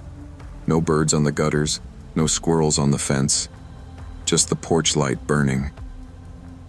The first time I saw Mr. Deacon, I was helping Kira rake leaves when a moving truck pulled up. A thin man stepped out, tall, stiff posture, hair parted too precisely. He wore a pale mustard sweater that looked like something a kindergarten teacher would retire immediately. He waved at us with a smile that felt rehearsed. "You girls live nearby?" he asked. Kira nodded cautiously. "Yeah, 2 houses down."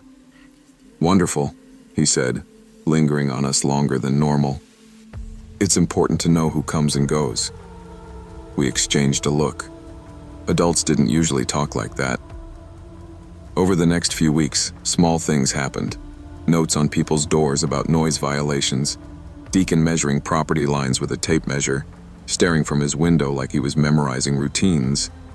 It was unsettling, but nobody said much. Adults always said things like, "Some neighbors are just like that," as if that explained everything. But then he left a typed note on Kira's door listing her mother's morning routine, every step, every movement, ending with, "Your daughter should stop sneaking out at 11:32 p.m. Except she never did. And that was when everything shifted. Kira's mom, who usually laughed off weirdness, didn't laugh at that note. She called the police. They knocked on Deacon's door, had a brief conversation we couldn't hear, and left looking annoyed rather than concerned. "He's just overly watchful," one officer told us. "Probably thinks he's helping." Helping who? Helping how? Nobody asked. That night I slept over at Kira's. We tried to pretend nothing was wrong, watched dumb sitcoms, and ate microwave pizza. Around 9 p.m., we heard knocking. 6 sharp hits in a row, fast and urgent. Kira's mom answered, and there he stood on the porch, illuminated by that ever-glowing light from 2 houses down. "I thought you should know," he said. "Your back door is unlocked." Kira's mom frowned. "We checked it. It's locked." "No," he said softly, tilting his head. "It isn't." We watched her walk to the kitchen, test the lock, freeze. The deadbolt was completely undone. We didn't sleep much that night. Over the next week, he became impossible to ignore. Every time we glanced toward his house, he was there, standing behind his window, facing us, not moving, just watching. One afternoon, Kira whispered, "Do you think he's sick or something?" "Maybe," I said, "or just lonely." But loneliness didn't explain why he walked across our yard at midnight, hands in his pockets like he was checking for vulnerabilities. It didn't explain why our motion sensor lights blinked on every time Kira opened her blinds. It didn't explain how he seemed to know schedules, habits, movements. Kira's dad installed new locks and extra cameras. Her mom started walking us to school, but the neighborhood whispered, convinced at worst he was eccentric and at best misunderstood. We were the only ones who felt something deeper, an unease that grew heavier every day, like the porch light across the street was watching just as closely as the man who lived beneath it. The scariest night of my life started completely normal. It was a Friday, sleepover night. We'd watched 2 horror movies, which in hindsight was a terrible choice. Everyone fell asleep except me. The house was quiet. Too quiet. Even the refrigerator hummed softer than usual. Around 2 a.m., I got up for water. When I walked back toward Kira's room, something made me glance at her window. A shadow moved outside. Not fast, not threatening. Just present. I stepped closer. At first, the porch beyond the glass looked empty. Then my eyes adjusted. Someone was standing there, tall, upright, inches from the window. Mr. Deacon. His face was pressed so close to the glass that his breath fogged a small circle, fading and reforming in a slow rhythm. His eyes weren't wild or angry, just oddly calm, like he was checking on something he believed he owned. My throat closed. "Kira," I whispered harshly. "Wake up." She jolted up. "What?" I pointed. She screamed. Her dad burst into the hallway so fast I barely saw him move before he charged through the back door and onto the porch. By the time he made it outside, Deacon was already halfway across his own lawn, muttering phrases we couldn't fully hear. Something about watching over the children. Something about keeping things aligned. The police arrived within 10 minutes. This time they didn't shrug it off. They issued a warning. You step onto their property again, and you're getting arrested. Do you understand? Deacon nodded, polite, expressionless. But as the officers turned away, I saw his eyes flick toward Kira's bedroom window. Not angry, not scared, just calculating. The next night we expected him to appear again. We closed blinds. We kept lights on. Kira's dad sat by the window with a baseball bat he pretended was just for show. None of us slept. Every sound, every creak, every gust of wind made us jump. But nothing happened. At sunrise, something strange happened. The porch light on Deacon's house flickered. Not lightly, not the usual buzzing. It sputtered like a dying star, then burned out completely. It had never gone out. Kira whispered, "What does that mean?" No one answered. Her dad finally said, "I'm going over there." Kira's mom snapped, "No, you're not." But he went anyway. We followed him outside, standing on the sidewalk, while he knocked on the door of the brown house. No answer. He tried again. Harder. Still nothing. He tested the knob. It turned. The door creaked open. Inside, the house smelled like dust and mild mold. Empty. Not someone moved out yesterday, empty. Bare. No furniture, no rugs, no boxes, no footprints on the dusty floor. It felt like no one had lived there in years. Except he had. We had seen him, spoken to him, called the police on him. Kira's dad called out, "Hello? Mr. Deacon?" His voice echoed strangely, like the house didn't know how to hold sound anymore. We checked every room. They were all empty. Perfectly empty. The basement door was slightly ajar. I didn't want to look, but curiosity, stupid, terrified curiosity, pulled me down the stairs behind everyone else. The basement was colder than the rest of the house, with a single light bulb swaying. In the center of the room was just one thing, a folded piece of paper. Kira's dad picked it up and read silently. His face lost all its color. He handed it to us. On the page was a single typed sentence. "I'm still watching." The police treated it like a disappearance. They questioned us again and again, took the note, dusted for prints, reviewed camera footage. The footage showed Deacon entering his house the night before, alone, and never coming out. But no cameras showed him leaving. No moving truck, no car, no bags, nothing.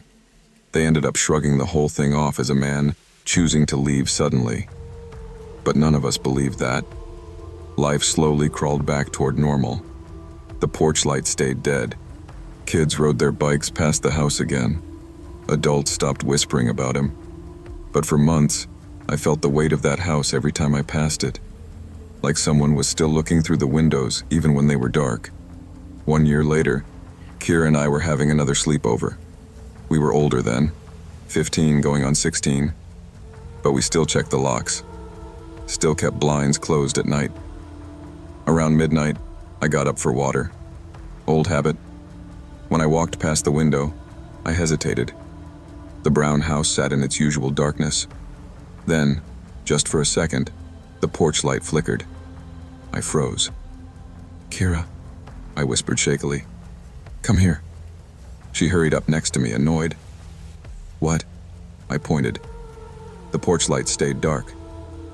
"You probably imagined it," she said gently, putting a hand on my shoulder. "We're both traumatized. That's all." Maybe she was right. Maybe it was nothing. Maybe it was just my brain replaying old nightmares.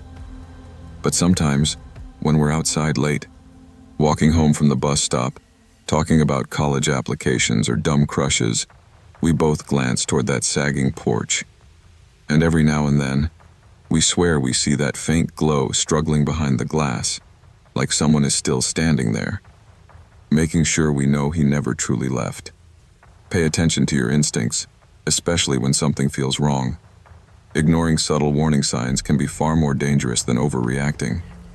Trust your gut, protect your boundaries, and listen when your fear is trying to tell you something important.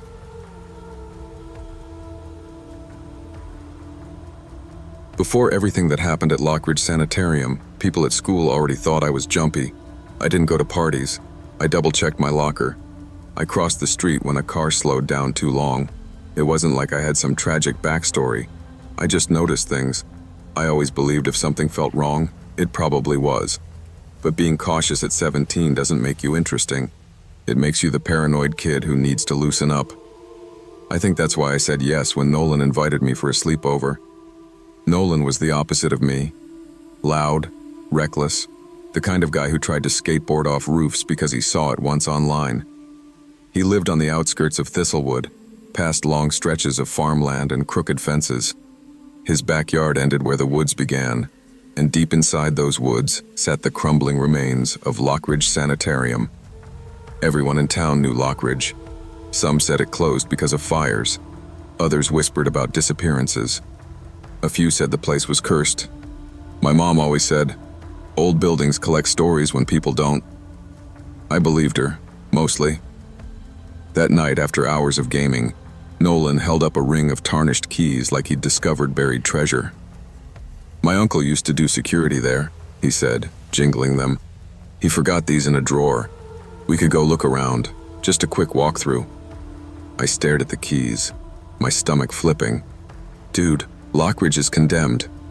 It's a building, not a monster," he insisted. "Come on, you can't be scared of everything." And that was the moment, 1 second of wanting to be normal, to not be the jumpy kid, that pushed me into saying, "Fine, just for a minute."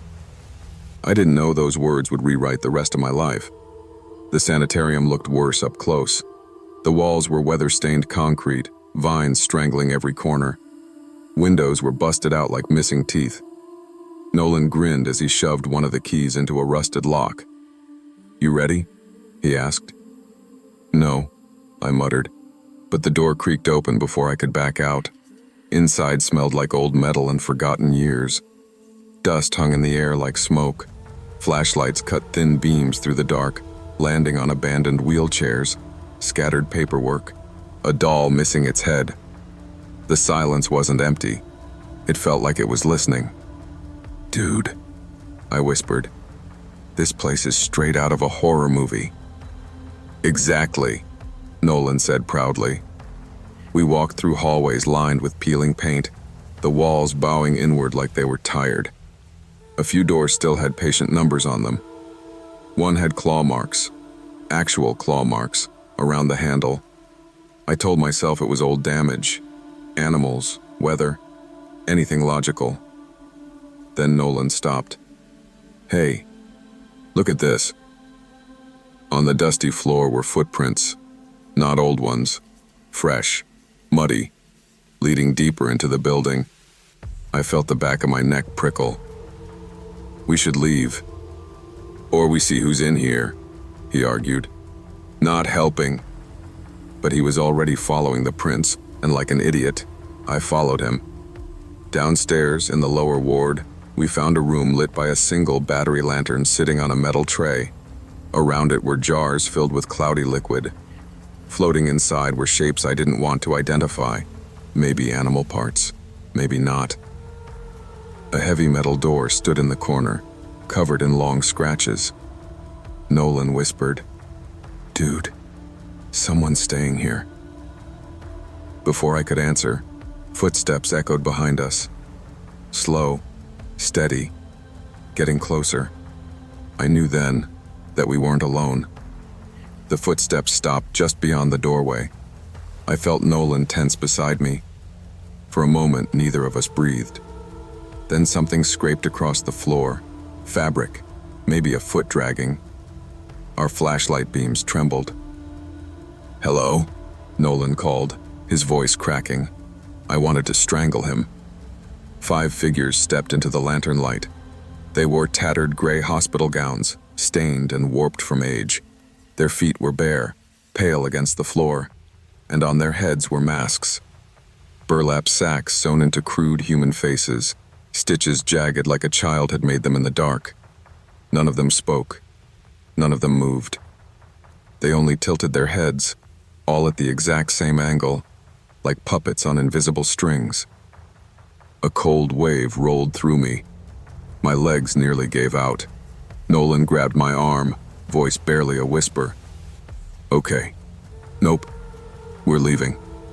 As he stepped backward, one of the masked figures twitched, then another, and then all 5 stepped forward at the same time. "Nolan," I whispered. "Run." We bolted out of the room, the sound of bare feet slapping tile erupting behind us. My lungs burned as we sprinted through narrow corridors that seemed to stretch further than before. Every time I looked back, their silhouettes filled the hallway, moving faster, heads still tilted, masks bobbing slightly with each step. We slammed through a half-broken door, stumbled up the stairs, and tore down the main hallway. Something clattered behind us, metal hitting the floor, but we didn't dare look. The moment the front door burst open and cold night air hit our faces, I didn't feel relief, just dread. Because the footsteps didn't stop right away. Even outside, we could hear them, those same synchronized steps, until suddenly they stopped all at once, swallowed by the dark woods behind us. We sprinted through the trees like our lives depended on it, because honestly, it felt like they did. Branches whipped my arms and snagged my clothes. Nolan kept saying, "They're behind us. Don't look. Don't look." Eventually, we burst out of the woods into Nolan's backyard. We collapsed on the grass, gasping so hard I thought my chest might split. For a few seconds, neither of us could form words. Finally, I managed. "What the hell was that?" Nolan shook his head, staring at the ground. "I don't know, man. People messing with us? Squatters? Some sick prank?" "Those masks weren't a prank," I said. "And the room, the jars." He cut me off, panic edging his voice. "Dude, I know." We both froze when we heard something from the trees. A rustle, soft, slow. "Stay down," Nolan whispered. At the edge of the yard, just beyond the line where the porch light faded, stood a shape. Tall, completely still. Too still. My skin crawled. "Is that?" he whispered. The figure didn't move, didn't step forward, didn't raise a hand, just stood there, half swallowed by shadow, almost as if it wanted us to know it wasn't done with us, but wasn't crossing that invisible line. "Get inside," I said, pulling Nolan up. We bolted into his house, locked every door, closed every blind. His mom found us shaking and pale, and even though we didn't tell her the whole truth, she wouldn't have believed it. We didn't sleep the rest of the night. When dawn finally came, the trees looked normal again, peaceful even. But I knew what I saw. We both did. Something, or someone, had followed us out of Lockridge. And it knew exactly where we lived. I never slept over anywhere again. Nolan didn't either. He stopped joking about ghost stories at school, stopped bragging about reckless stunts. We didn't talk much about Lockridge, not because we wanted to forget, but because remembering hurt too much. A week later, we went back to Nolan's backyard during the day, standing near the tree line. Everything was quiet. Birds chirped, sunlight filtered through branches. It almost felt normal. "Do you think it was real?" he asked softly. "Like, really real?" I swallowed. "You saw them too." "Yeah, but people don't do that. Not normal people." "Maybe they weren't normal," I said. "Maybe they were squatters. Maybe some old patient group living off-grid. Or..." I hesitated. Or someone using the sanitarium for things we shouldn't know about. Nolan rubbed his arms as if suddenly cold. We should tell someone. And say what? That we broke into a condemned building and got chased by grown adults wearing stitched masks? I shook my head. No one will believe us. He didn't argue. Before we headed inside, I glanced back at the trees one last time. For just a moment, a tiny sliver of a second, I saw something pale behind the brush. The shape of a head, a burlap mask. When I blinked, it was gone. Years later, as an adult, I still avoid the outskirts of Thistlewood. I still cross the street when a car idles too long. And I still trust my instincts more than I trust anyone else's reassurance. Because fear, I learned, is not always paranoia. Sometimes it's the only thing standing between you and the unknown, waiting in the shadows of an abandoned place. Quiet, patient, watching for someone dumb enough to step inside again. Before I turned 13, I thought every cousin's house felt like a maze. Creaky steps, dim hallways, weird shadows that didn't match the lamps. But Mira's house was different. It wasn't just big. It felt hollow. Like there were extra spaces you couldn't see unless you knew where to look. I slept over there most weekends because my aunt and uncle were cool, and Mira and I liked staying up late watching dumb movies. Still, I never shook the feeling that something else lived there too. Something quiet and patient. The stairway landing was the worst spot. It stuck out above the living room like a wooden balcony, and when you walked past it, it always felt colder. The first time we heard tapping from underneath it, Mira joked, "Probably the ghost of chores undone." I laughed, but it wasn't funny. The tapping was soft, rhythmic, almost polite. Then it stopped so fast it felt like someone had put a hand over their own mouth. We asked her dad and he waved it off. "Old houses make music," he said, like that explained everything. I almost believed him until little things around the house started going missing. A snack here, a hairbrush there. Her backpack moved from her chair to the hallway overnight. "Quit messing with my stuff," Mira told her younger brother. "I didn't touch anything," he protested. And for once, I believed him. Because whatever was moving things didn't feel like a joke or a prank. It felt like someone learning the house, slowly and carefully. The weeks after the tapping started were strange. Every time I visited, something felt slightly out of place, like the house had been breathing differently while we were gone. Once, Mira's bedroom door closed by itself while we were downstairs eating cereal. No breeze, no one near it, just a slow swing and a click. She stared at it and said, "Okay, that wasn't cute." Another time, her snacks disappeared. Not one or two, whole packs of crackers and granola bars. Her mom thought Mira was sneaking food into her room, but the wrappers were nowhere. Not in the trash, not under the bed. Gone. Then the hairbrush incident happened. Mira's hair is curly and brown. The strands on the brush that reappeared in the hallway were long, dead straight, and almost black. Her mom swore none of them matched her own hair. Her dad said it was probably from a friend, but that didn't make sense either.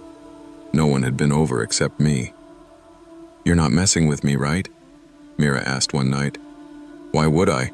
I shot back. "Because you scare easy." She wasn't wrong, but this wasn't the kind of story you made up to freak out your cousin. One night, while brushing our teeth, we heard it again. 3 small taps beneath the landing. Just 3. Like a signal. Mira whispered, "Do you hear that?" I nodded, toothbrush still in my mouth. Her eyes softened in a way that told me she no longer thought it was house noise. Something was in the house. Something that listened, and something that waited. It was during a stormy sleepover when everything snapped into place. Rain hammered the windows, and thunder rattled the picture frames. Mira and I sat on her rug watching videos on her laptop, the glow the only light in the room. That's when we heard it. A heavy thump beneath us. Not a tap, a shift. like someone adjusting themselves right under the floorboards. I froze mid-sentence. Mira muted the video. The next few seconds stretched thin, the silence so sharp it hurt. "We have to look," she whispered. "We could just not," I suggested. She rolled her eyes, but her hands were shaking. We pulled the rug aside, revealing old floorboards. As we felt around, Mira's fingers hit a seam, a perfect square cut into the wood. So clean it couldn't be accidental. "Your dad did this?" I asked. "No," she said. "He hates DIY anything." Together we wedged a butter knife under the edge and lifted. The panel rose an inch, just enough. A cold draft brushed our hands. "Shine your phone," Mira whispered. I leaned over and lowered the light. Instead of dust or pipes, a small crawl space stared back. Cramped, dark, lived in. Blankets, a chipped mug, half-eaten granola bars, a little spiral notebook, edges worn. My stomach twisted. Mira reached in with trembling fingers and pulled the notebook free. "What if they're still down there?" I whispered. "Then we go upstairs," she said too quickly.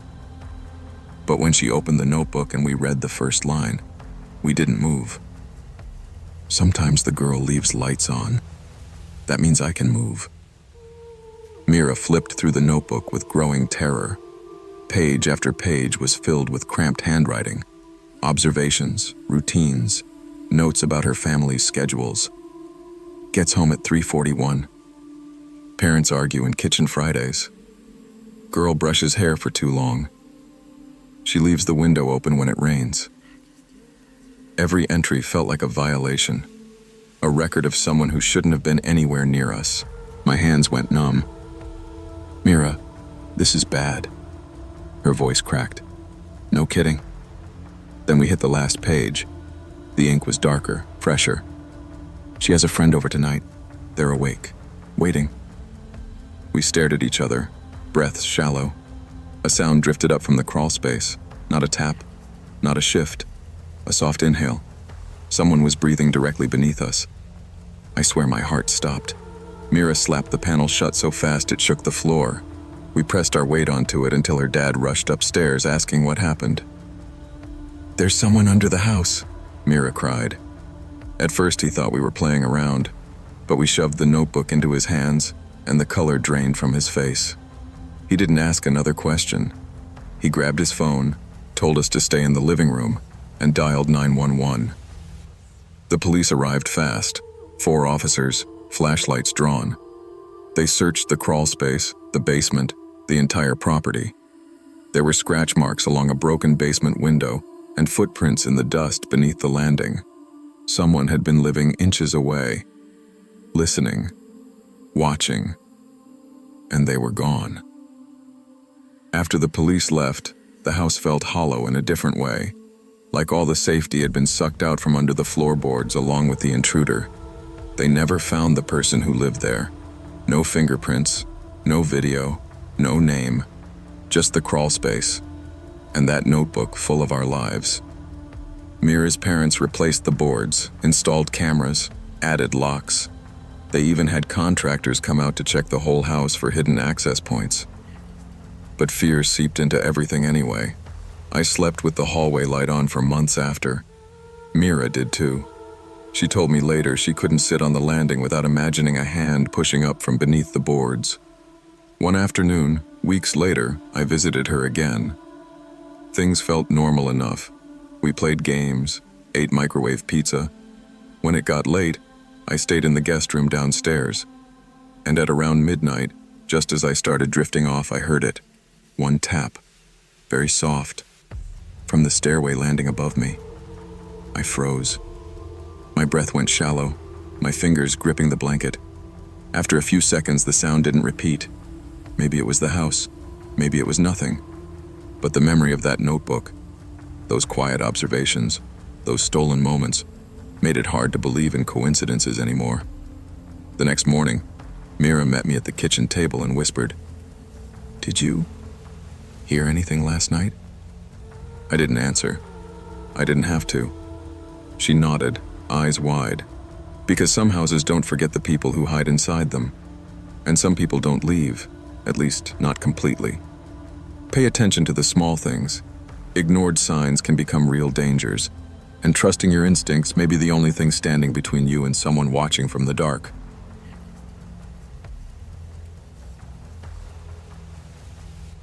When I think back to my childhood, most memories feel small. Little flashes of school hallways, summer sprinklers, and long bike rides that never seem to end. But some memories don't fade with time. Some cling to you like shadows stretched by a street lamp, refusing to disappear. Mine begins with Benson Park, a place every kid in town knew, but no adult ever really talked about. Benson Park was huge, too big really. It had trails that bent into the woods, old shelters that looked like they'd collapse if someone breathed too hard near them, and a lookout tower that had been half rotted since before I was born. Kids whispered about how people went missing there, or how strange shapes appeared after sunset. But of course nobody ever proved any of it. It was just the kind of place where fear grew easily. My friend Mara lived 2 blocks away from the park. She and I were both 12 the year everything happened, and she was the kind of girl who loved dares more than safety rules. When she invited me to stay over one Friday, I said yes without thinking. Her parents were working a late shift and gave us the usual list of instructions. Lock the doors. Keep the lights on. Do not go outside. We nodded and promised we wouldn't do anything stupid, but even then I knew Mara was already planning something. She always wore this mischievous grin when she had an idea she knew was bad. And sure enough, the moment her parents' car pulled out of the driveway, she turned to me with that grin. "You want to do something fun?" she asked. I should have said no, but I didn't. That night would become the moment my childhood ended, quietly, suddenly, and without any warning at all. It was nearly 11 when Mara suggested the dare. We were sitting on her bedroom floor surrounded by snacks, nail polish, and the beginnings of a sleepover movie lineup. She leaned back on her elbows and said it casually, as if she hadn't been waiting all night to ask. "Let's go to Benson Park, just for a little challenge." I stared at her, horrified. "Your parents said we're not supposed to leave the house." "They always say that." She shrugged. "Besides, we'll only be gone like 15 minutes. No one will know." I hesitated. Mara wasn't bad, just fearless in the kind of way that gets people into trouble. I didn't want to disappoint her, and I definitely didn't want to be the one who chickened out, so eventually I agreed.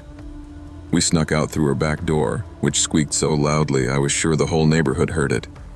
The air was cool, the sky cloudy, and the streets empty. Benson Park looked even bigger in the dark. The only lights were a couple of weak street lamps flickering near the entrance. Mara led the way along the cracked sidewalk, whispering like someone might overhear us even though no one was around. "Okay," she said when we reached the half-collapsed lookout tower. 3 minutes under there. Lights off." The tower creaked above us as we sat in the dirt. We turned off our flashlights, letting darkness swallow everything. For the first minute, we whispered jokes, trying to scare each other. But halfway through, Mara suddenly grabbed my arm, squeezing so hard I nearly yelped. "Shh," she whispered. Her eyes were wide, terrified. That's when I heard it too. The crunch of leaves behind us. Slow, deliberate, like someone circling. Then the breathing, deep, uneven, much too close. I froze. We both did. We crawled away from the tower first, moving slowly, terrified the slightest sound would bring whoever, or whatever, was behind us closer. Once we reached the open grass, instinct took over. We ran. Hard. My shoes slapped the ground, my chest burned, and my heart hammered so loudly it drowned out everything else. When we reached the sidewalk near Mara's street, she kept looking over her shoulder. "Don't look," she whispered. But fear makes you curious in awful ways. So I looked. At the entrance to Benson Park stood a tall figure, backlit by a flickering streetlight. He wasn't running. He wasn't walking. He was just standing there, hands at his sides, head tilted as if he were studying us.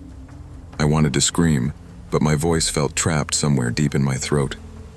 We sprinted the last block and stumbled onto Mara's porch. My shaking hands fumbled with the doorknob. The moment we shoved the door open, something happened that still freezes me when I think about it. Footsteps, fast, pounding toward us from down the street, but they weren't the normal rhythm of running. They were heavier, like the person chasing us wasn't sprinting at full speed, but still somehow covering ground too quickly. We slammed the door, locked every bolt, and backed away. Something hit the porch railing so hard the windows rattled. Mara clutched my arm. He followed us. He followed us all the way here. We stood there listening, barely breathing. But after that one violent impact, nothing. No more footsteps. No more movement. Just silence stretching across the house like a warning. When the police arrived, they found nothing. No footprints, no signs of anyone running, nothing at all.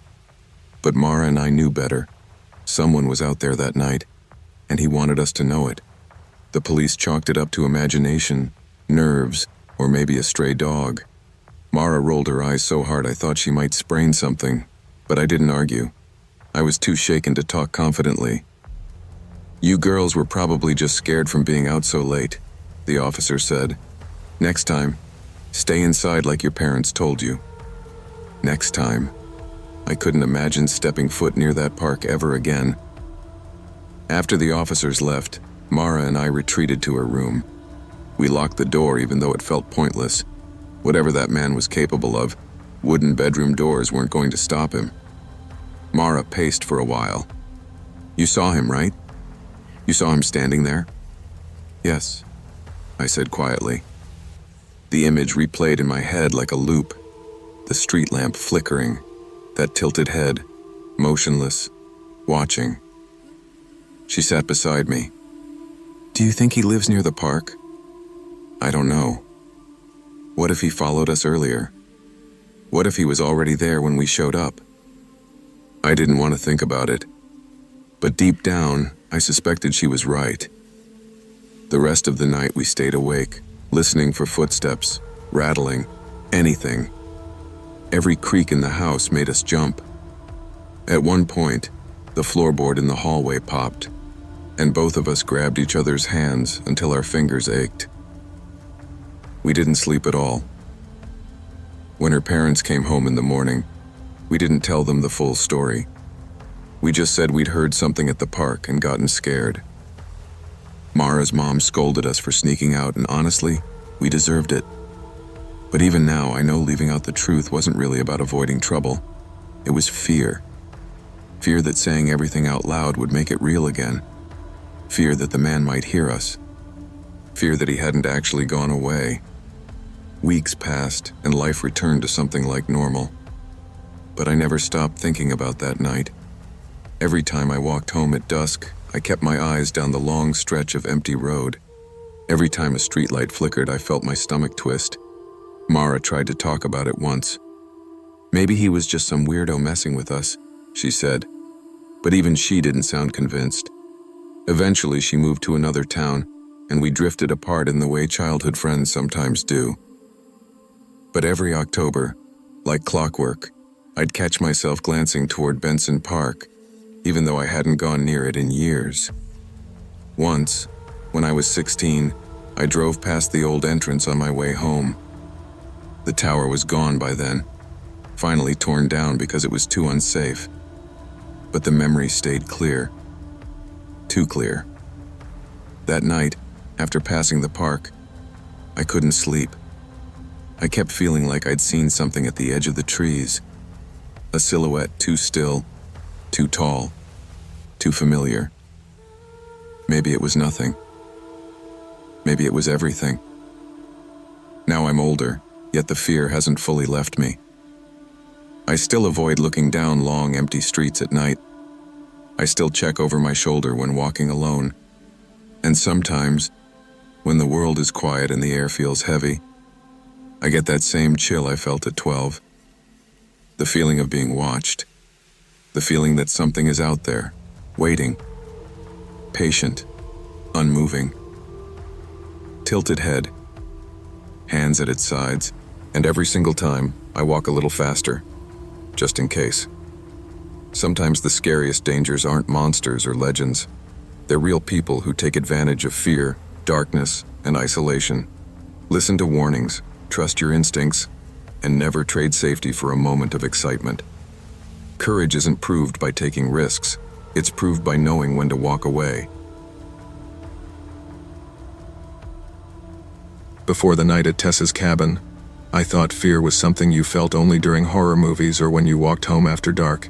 I grew up in a suburb where the scariest sound at night was a raccoon fighting with the neighbor's trash can. So, when Tessa invited me to her family's cabin in Rowan Creek, I imagined cozy nights, hot chocolate, and the sort of summer adventure you brag about once school starts. Rowan Creek wasn't a town so much as a cluster of houses tucked between thick forests and a lake that always looked colder than it really was. Everything there felt quieter, still, almost politely eerie. Tessa's cabin sat on a slope overlooking the water, with huge windows that seemed like a great idea during the day, sunlight pouring in, beautiful views, but at night, they turned into dark mirrors you couldn't help but look toward, even when you didn't want to. Her parents were warm and easygoing. They gave us snacks, told us not to open the door for anyone, and promised to be back by 2. Scout, their big fluffy mutt, took his usual place by the back door, as if he'd been guarding the cabin his entire life. Tessa fell asleep early, mid-movie, a blanket half covering her face. I lay awake longer than I meant to, listening to the hum of the fridge and the occasional creak of the wooden walls. It was peaceful enough that I started drifting off, and then came the tapping 3 soft knocks, a pause, then 3 more. At the time, I thought it was nothing. Now I know better. When I heard the tapping again, I lifted my head, expecting to see a branch brushing the siding. The tapping wasn't loud, but it was precise, too steady to be random. Scout lifted his head, ears perked, but he didn't growl. He just stared toward the window. Then I saw him. A figure stood inches from the glass, dark against the faint glow from the yard light. He wasn't hunched or shifting like someone caught off guard. He stood perfectly still, like he had been there for a long time. His hand was pressed against the window, fingers splayed, pale skin, short hair, no features I could make out, clearly just the impression of a face, and the sense that he was staring directly at me. I couldn't breathe. My whole body tightened, as if moving even an inch would draw him closer. When I blinked, he moved not enough to look dramatic, but enough to make my stomach drop. His head tilted slightly, like he was curious about me, like he realized I was awake.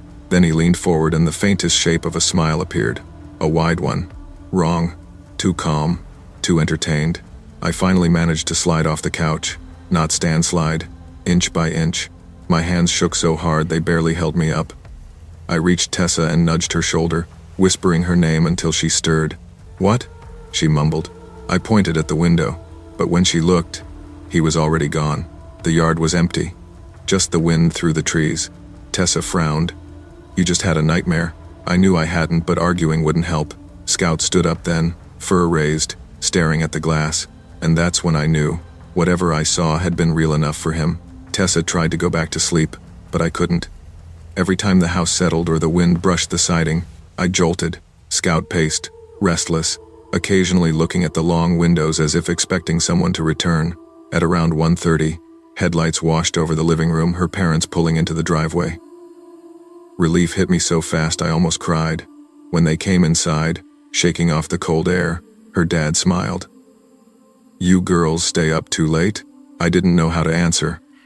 Tessa hesitated, then said, something scared her. She pointed at me. She thought someone was outside. Her parents exchanged that look adults use when they're trying not to worry. "Maybe a deer," her mom offered gently. "No," I said. "It was a man. He was right at the window." That wiped the smile off her dad's face. He grabbed his flashlight and stepped back outside. We followed, huddled in the doorway. The air smelled like wet pine and lake mist. Within seconds, he stopped walking. "Girls," he said quietly, "come look at this. Footprints, clear ones, human, barely distorted by the grass." They circled the cabin, full circles passing under windows, around corners, doubling back, like the person had been making rounds, watching, choosing angles. And they ended right beneath the window where I'd seen him. Tessa's mom put an arm around her, pulling her close. Her dad scanned the tree line, jaw tight, but the woods swallowed everything beyond a few yards. "No more staying alone at night," he muttered. I didn't argue. None of us did. We returned home the next morning, but the cabin stayed with me.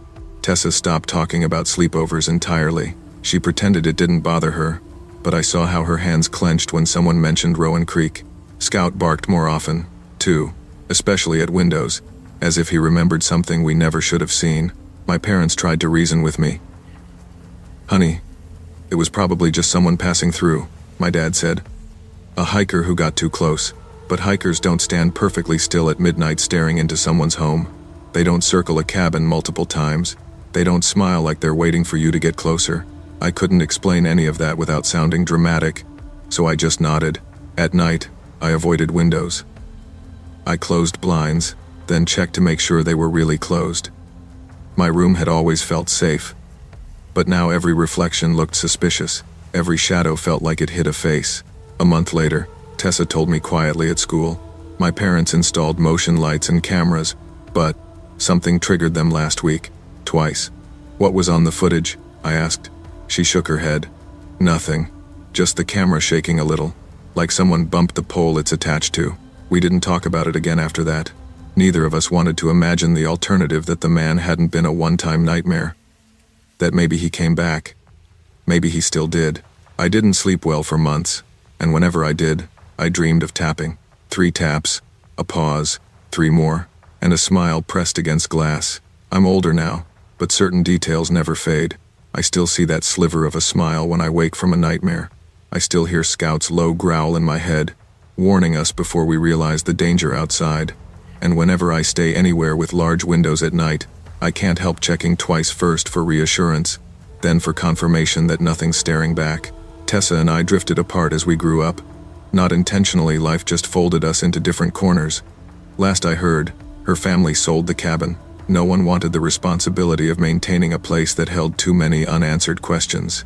Once, early in college, I passed an article online about Rowan Creek, a brief mention, a suspicious trespassing report near the lake. Someone seen lingering by a property in the middle of the night. No arrests, no identification, just shadows in the trees. Even now, whenever I think about that night, one thing sticks with me more than fear. The man didn't run when I saw him. He didn't flinch, didn't pull back, didn't panic. He smiled, like watching me wake up was the part he'd been waiting for. Maybe he left Rowan Creek. Maybe he didn't.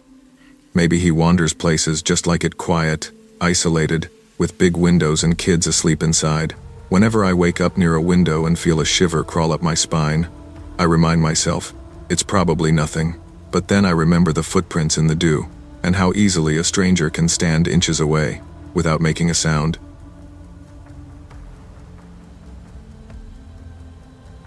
I used to believe solitude could fix anything. That belief was the only thing that kept me moving through the grind of long work weeks, constant noise, and the feeling that everyone always wanted something from me.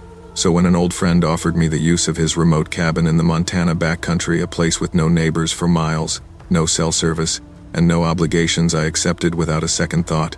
I packed light, a few books, food, and a promise to myself that I wouldn't think about the city for 7 full days. The drive out was the kind that slows your pulse. Mountains rising in the distance, pines thickening along the road, snow starting to pepper the ground. By the time I reached the dirt road leading to the cabin, the world felt quieter than anything I'd known in years. The cabin itself sat on a gentle slope above a frozen creek, with a porch swing that creaked if you breathed on it. Inside, it was all wood pine floors, knotty log walls, a cast iron stove that glowed warm enough to thaw every worry out of me. While I unloaded, 2 trucks rolled up the road and parked beside the cabin. Out stepped 3 locals who introduced themselves like they'd been expecting me. "Name's Boyd," said the oldest, thick beard and eyes like winter sky. "We always check on new folks, make sure they know the area." His wife, Linda, handed me a jar of something that looked suspiciously like homemade moonshine. Their nephew, Evan, waved quietly from the truck bed. They stayed for maybe half an hour, friendly, curious, telling me where to hike and what trails to avoid. When their tail lights faded, I felt grateful, Montana kind of grateful, the kind you don't question. It wasn't until nightfall that things changed. The first night was supposed to be peaceful. I made chili, stoked the fire, and read a book by lantern light. Around midnight, the wind cut through the trees like something sharpening its teeth, then the heater sputtered. Once, twice, then everything went dark.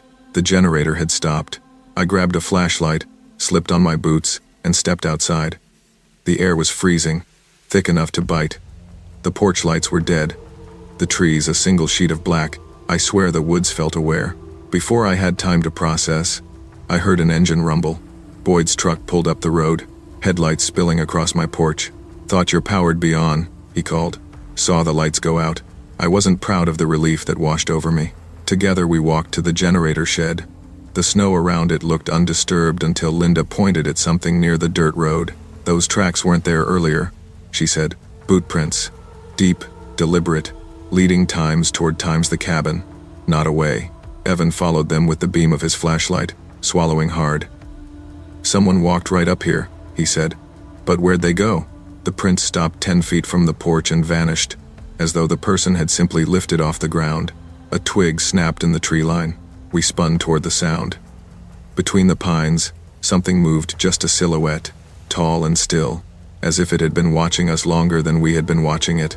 "Get inside," Boyd said quietly. "Now." We backed toward the cabin. The figure didn't follow, didn't run. It only faded into the dark like it knew the woods better than we ever could. The generator wouldn't restart. We were officially not alone. We decided to stay awake in shifts. Boyd and I kept watch outside, huddled by a fire we built from split logs stacked behind the cabin. The warmth didn't do much. The cold had a way of sliding under your skin like a warning. Linda stayed inside, gathering blankets and making coffee on a propane burner. Evan mostly paced, too young to hide his fear, too old to admit it. Around 2 a.m., the cabin made a soft thud from inside, then another. "Maybe the wind," I said. Boyd shook his head. "Wind don't move things times inside asterisk." We went in. The room was dark except for lantern light. The coffee mug Linda had placed on the counter was now on the floor, rolling in a slow arc. A book I'd left beside the couch lay open on a page I hadn't reached. "Did anyone touch these?" I asked. Everyone shook their heads. Then came the quietest tapping knuckles against wood. Slow, patient, testing. It came from the back window. Evan whispered, "Is he messing with us?" The tapping stopped. Linda pulled aside the curtain only an inch. Her breath hitched. "Someone's right there," she mouthed. Boyd moved to the door immediately. We locked down. Nobody goes outside alone. We reinforced the windows with furniture and dragged the kitchen table in front of the back door. The fire outside crackled, illuminating the edges of the night through the windows, but anything beyond 10 feet looked like a wall of ink. An hour passed. Then another. We heard footsteps circling the cabin, slow, crunching, deliberate. Once, the intruder exhaled near the porch steps. A warm mist fogged the bottom of the window. "Why isn't he breaking in?" I whispered. Boyd answered without looking up. "Because he doesn't want in. He wants us awake." That was somehow worse. The night stretched like a wire pulled too tight. Every sound felt sharper. At around 4 in the morning, the fire outside dimmed. Evan went to toss on another log, then froze. "There's something carved in the snow." We all crowded the window. In the firelight's glow, we saw it. A crooked spiral drawn into the snow beside the porch. Not a symbol I knew. Not something natural. It looked like the intruder had knelt there for a long time, dragging a finger slowly, thoughtfully. "Why would he draw that?" Linda whispered. "Because he had time," Boyd said. "Meaning he's been sitting out there watching us." The idea made my stomach twist. A few minutes later, one of the side windows cracked, just a hairline fracture, like a fingertip pressed against the glass. I shined a light and caught a glimpse of a shadow pulling away. Not a face, not a full shape, just a reminder that he was still there. I radioed the local ranger station with the small emergency unit my friend had left in the cabin. Static at first, then a voice barely breaking through. "Copy. Stay inside. Officers en route. ETA sunrise." Sunrise felt like a week away. We returned to the living room and sat shoulder to shoulder, lantern flickering, the fire outside glowing faintly through the cracks in the boards we'd set. None of us spoke. Then, just before dawn, the sound stopped. No footsteps. No tapping. No breathing outside the window. The woods felt too silent, Evan removed the table, barricading the back door, and eased it open. Cold air rushed in. No figure, no footprints. Just a single shape carved into the frost along the porch railing, a handprint. Not large, but pressed with unsettling force. He waited, Boyd muttered, and then he walked away. But he hadn't walked. There were no new tracks. The sun crept over the ridge, pale and slow, but it still felt like a rescue. The police arrived about an hour after sunrise. 2 deputies and a forest ranger who'd clearly seen stranger things than he let on. They walked the perimeter, studied the handprint, measured the footprints that stopped too abruptly to make sense. One deputy asked, "You're sure you only saw one person?" "Positive," Boyd answered. "But he moved around the cabin all night? Never made a sound he didn't want us to hear," I said. That earned a look from the ranger, something halfway between concern and recognition. When the officers left, the neighbors stayed a little longer. They helped clean up the scattered objects inside the cabin, fixed the cracked window with plywood, even got the generator running again. "You heading home today?" Boyd asked. I wanted to say no. I wanted to pretend I could shrug off the night like weather. But something inside me had shifted.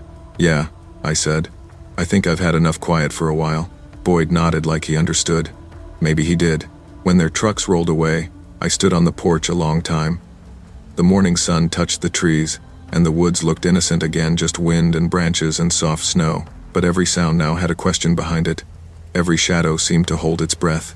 I had come here for solitude. What I learned was that solitude is never guaranteed. Something can always be watching, listening, waiting for a moment when you think you're alone. When I finally locked the cabin behind me and started the long drive back to civilization, I didn't look in the rearview mirror. Part of me didn't want to know if someone was standing at the tree line.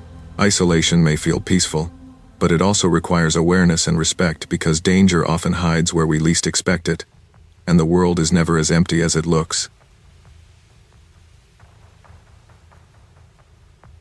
I grew up believing my childhood home was the safest place on earth. My parents bought it when I was 6, a square, 2-story place with creaky floors, drafty windows, and a basement that always smelled like wet stone. Back then, the basement terrified me. I'd sprint up the stairs every time, convinced something would grab my ankle. But as I got older, the fear faded into something I laughed about with friends. Years later, after moving out for college and work, the house still felt like a nostalgic safe haven. So when my friends suggested a long overdue sleepover like the ones we used to have in high school, I didn't hesitate. We piled into the living room on a windy Friday night, blankets everywhere, popcorn bowls scattered, and a stack of horror movies lined up on the TV. The storm outside was already rolling in. Wind rattled the windows just enough to make us crack jokes about ghosts and intruders. When the lights flickered, we all groaned and blamed the old wiring. But honestly, the timing was too perfect. Third movie of the night, right at the creepiest part. Then the power cut completely. "Of course," I said, laughing nervously as my stomach tightened. My friends pulled out flashlights while I lit a candle and tried to act braver than I felt. "I'll check the circuit box," I said. "If I'm not back in 5 minutes, avenge my death." They laughed. I laughed. But as I headed toward the basement door, something in me whispered that I shouldn't. I went anyway. The basement air hit me instantly, cold, heavy, like a breath held too long. My flashlight beam sliced through the darkness, grazing old furniture, dusty boxes, and the spider webs stretched like fine wires across the ceiling. I had been down here hundreds of times growing up, but tonight everything felt slightly wrong. Maybe it was the silence, maybe it was the storm, or maybe it was the muddy footprints on the concrete floor. I stopped so fast I felt my knees lock. The prints were large, bigger than my dad's boots, and fresh. Rainwater still rimmed them. They led from the bottom of the stairs across the floor toward the window well in the far corner. "That's new," I whispered to myself. A part of my brain scrambled for explanations. Maybe a raccoon somehow forced its way in. Maybe water dripped weirdly. Maybe I was tired and imagining the shape, but the footprints were unmistakably human. I followed them only with my eyes, never taking a step closer until my flashlight drifted toward a stack of boxes. That's when I saw it, a shadow shifting, subtle, like someone leaning out of view. I froze, breath caught in my throat. "Hello?" I managed, though I regretted it instantly. Something whispered back, not a word. More like a breath shaped into sound. Low, deliberate, human. That broke me. I spun around, sprinted up the stairs, and slammed the basement door so hard the frame rattled. My hands shook as I turned the lock. My friends stared at me. "What?" they asked. "What happened?" I tried to answer, but before I could, we heard it. A slow, soft tapping from directly beneath our feet. At first my friends thought I was pulling a prank. But when the tapping shifted, moving from one ceiling beam to another, their faces drained of color.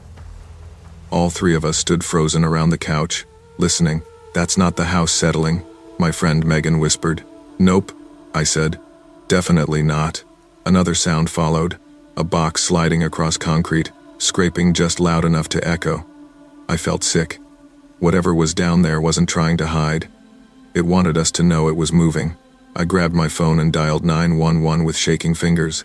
My voice cracked as I tried to explain what we heard, what I saw, what might be inside my house. "Officers are on the way," the operator said calmly. "Stay together. Do not approach the basement." "We're not," I said quickly. We turned off our flashlights so that whoever was down there couldn't track our position, but kept one candle burning in the middle of the room like it might protect us somehow. Every few seconds, one of us flinched at the wind or the creaking floor. "Why would someone even come in?" Megan whispered. "The storm's awful," but still, I didn't have an answer. Minutes stretched into what felt like hours. The tapping stopped suddenly, too suddenly. The silence made everything worse, like the intruder was listening for us now, choosing his next move. Then came footsteps, slow, careful, right under where we stood. One step, pause, another step. The sound moved toward the stairs. We backed away in sync, breath caught, hearts hammering. The basement door handle twitched. Something pushed from the other side. We held onto each other like we were bracing against a wave. The door handle twitched again but didn't turn. Instead, whatever was behind it simply pressed, testing the strength, pushing just enough to make the wood flex. Then, mercifully, red and blue lights flashed through the rain-streaked front windows. "That's the cops," someone yelled. I've never been so relieved to hear pounding on the front door. 2 officers rushed in after we let them inside, flashlights drawn, hands near their holsters. They listened carefully as we explained everything. Footprints, noises, the whisper. "Stay here," one of them said, and descended the basement stairs with the other officer. We waited at the top, listening. Their radio static echoed faintly. The storm rumbled. Everything else was still. After what felt like forever, one officer came back up. "Basement's clear," he said. "But there's something you should see." I followed them down. The footprints were still there, muddy and sharp, but they stopped right beneath the window well. The officer shined his flashlight on the metal frame. The screen had been pushed inward from outside, meaning someone climbed in, or tried to climb out. "We'll sweep the yard," the second officer said. "Stay inside." We waited in the living room again, listening to the police move around the house. Eventually they returned, wet and frustrated. "No sign of anyone," one said. "Storm likely wiped out tracks beyond the house." When they left, the quiet felt heavier, not safer. We dragged our blankets into the living room and stayed huddled together. None of us slept. The basement stayed locked, but the house kept creaking as if settling into the memory of whatever had been down there. By 3 in the morning, everyone else was half asleep, but I stayed awake, listening. The storm eased into a drizzle, and the power finally blinked back on, humming through the house like a sigh of relief. But relief wouldn't come for me. Around 4, something tugged at me, an instinct, a chill, something rooted deep in childhood fear. I sat up and looked toward the staircase. A shadow leaned over the railing. Not a person, not a clear shape, just a darker patch of dark, like someone standing there without wanting to be seen fully. I blinked hard. "Still there," I whispered. "Who's there?" Nothing moved. Nothing responded. But the feeling, the unmistakable sense of being watched, dug into me. After several long seconds, the shadow slipped backward, dissolving into the dim hallway. My heart pounded so hard it hurt. I didn't wake the others. I didn't move. I just sat there until sunrise burned away enough of the darkness for me to breathe again. We left early the next morning, none of us talking much. I never went back to the basement alone again. Some nights, when I visit the house, I still feel something watching from the stairwell, waiting, patient, curious, like whoever broke in never really left, like maybe they're still looking for a way upstairs. Growing up, my parents were never the type to leave me home alone for long, but when they finally trusted me enough to handle a long weekend by myself, I knew exactly what I wanted to do. Host the biggest sleepover our neighborhood had ever seen. I had cousins visiting from out of state, friends from school who lived just a few blocks away, and kids from up and down the street who were always ready for chaos. The moment my parents' car pulled out of the driveway, the house transformed into a buzzing hive. We dragged blankets, beanbags, and old couch cushions into the living room until it looked like a fortress made by children with far too much imagination and zero architectural skill. Video games blared from the TV. Chips were scattered across every table, and the microwave worked overtime heating pizza rolls and buttery popcorn. My cousins tried to outshout each other while my friends debated which horror movie was scary enough but not trauma-inducing. It was the kind of loud, messy, reckless fun that only happens when you mix unsupervised teens in a house that suddenly feels like a kingdom. Around midnight, someone suggested we tell ghost stories. Before I could veto that idea because my house already creaked too much, a loud crash echoed from the backyard. Everyone froze. Then, because we were teenagers and idiots, we laughed. Probably a raccoon, my cousin Ryan said, or your grill finally gave up. I shrugged it off, at least until the lights flickered once, then again, and then the entire house went black. In that instant, something shifted the energy, the mood, the air itself. Shadows stretched across the room like they had been waiting all night for this moment, and suddenly, the sleepover didn't feel fun anymore. We scrambled for our phones, screens lighting up our faces like tiny, nervous lanterns. A few kids screamed, others tried to make jokes but their voices wavered. "Relax," I said, trying to sound confident. "Probably the breaker." But inside, my stomach twisted. The house hummed with silence too complete, like the world was holding its breath. Then came the thumping, slow, heavy, from the basement. My cousin Jenna grabbed my arm. "Tell me that's the furnace. It's something," I said. But we both knew the furnace never walked. Another thump closer. We huddled in a circle. Phone flashlights pointed toward the hallway like we expected something to appear.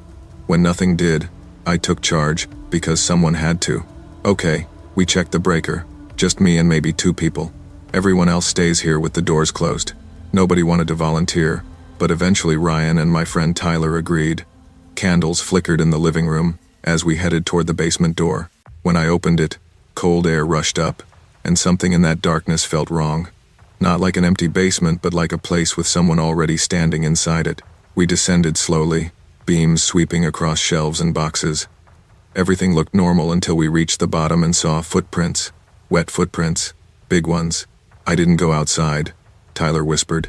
"Neither did I," Ryan muttered. Before I could answer, something creaked behind us upstairs. We spun around, hearts hammering. Someone was no longer in the basement. Someone was now inside the house. We raced back upstairs so fast the candles wavered from the rush of air. "Someone's in the house," I yelled, slamming the basement door and locking it. Everyone started talking at once, questions, panic, suggestions, accusations. But then, cutting through the noise, came a gentle tapping on one of the hallway doors, just 3 knocks too slow, too deliberate. The room fell into dead silence. My heart pounded so loud I felt it in my teeth. "Stay together," I whispered, as though speaking quietly could keep us safe. We backed away from the hallway, forming a shaky cluster in the living room. The tapping stopped. But then we heard something worse whispering, soft, breathy, traveling through the air vents above us. We all stared at the vent. I swear I saw a faint shadow shifting behind the slats. "Is someone messing with us?" Jenna whispered. "No one here is that tall," I said before thinking. The realization hit all of us at the same time. Whoever entered the house wasn't one of us. We sprinted into different rooms, bathroom, closets, pantry, whatever had a lock. "Call the cops!" someone yelled. I was already dialing. My voice shook so much the dispatcher kept asking me to repeat myself. As I talked, another sound echoed, footsteps in the hallway. Slow, dragging, like the intruder wanted us to hear. I held the phone tight. "They're inside," I whispered. "Officers are on their way," the dispatcher said. "Stay hidden. Do not engage." A door slammed somewhere down the hall. Then another. The figure was checking every room, and getting closer. We didn't have real weapons, not that I would have known how to use one if we did, but in a panic, you improvise. My cousins tied belts together to jam a door. Tyler stacked chairs behind another. Someone grabbed laundry baskets and tipped them over like they might somehow catch a grown intruder. Then came the whisper again. This time right outside the pantry where 4 kids hid. "I can hear you," it breathed. They screamed and piled deeper inside. I hid in my parents' bedroom with 4 others, pressing myself against the wall as the footsteps moved down the hall.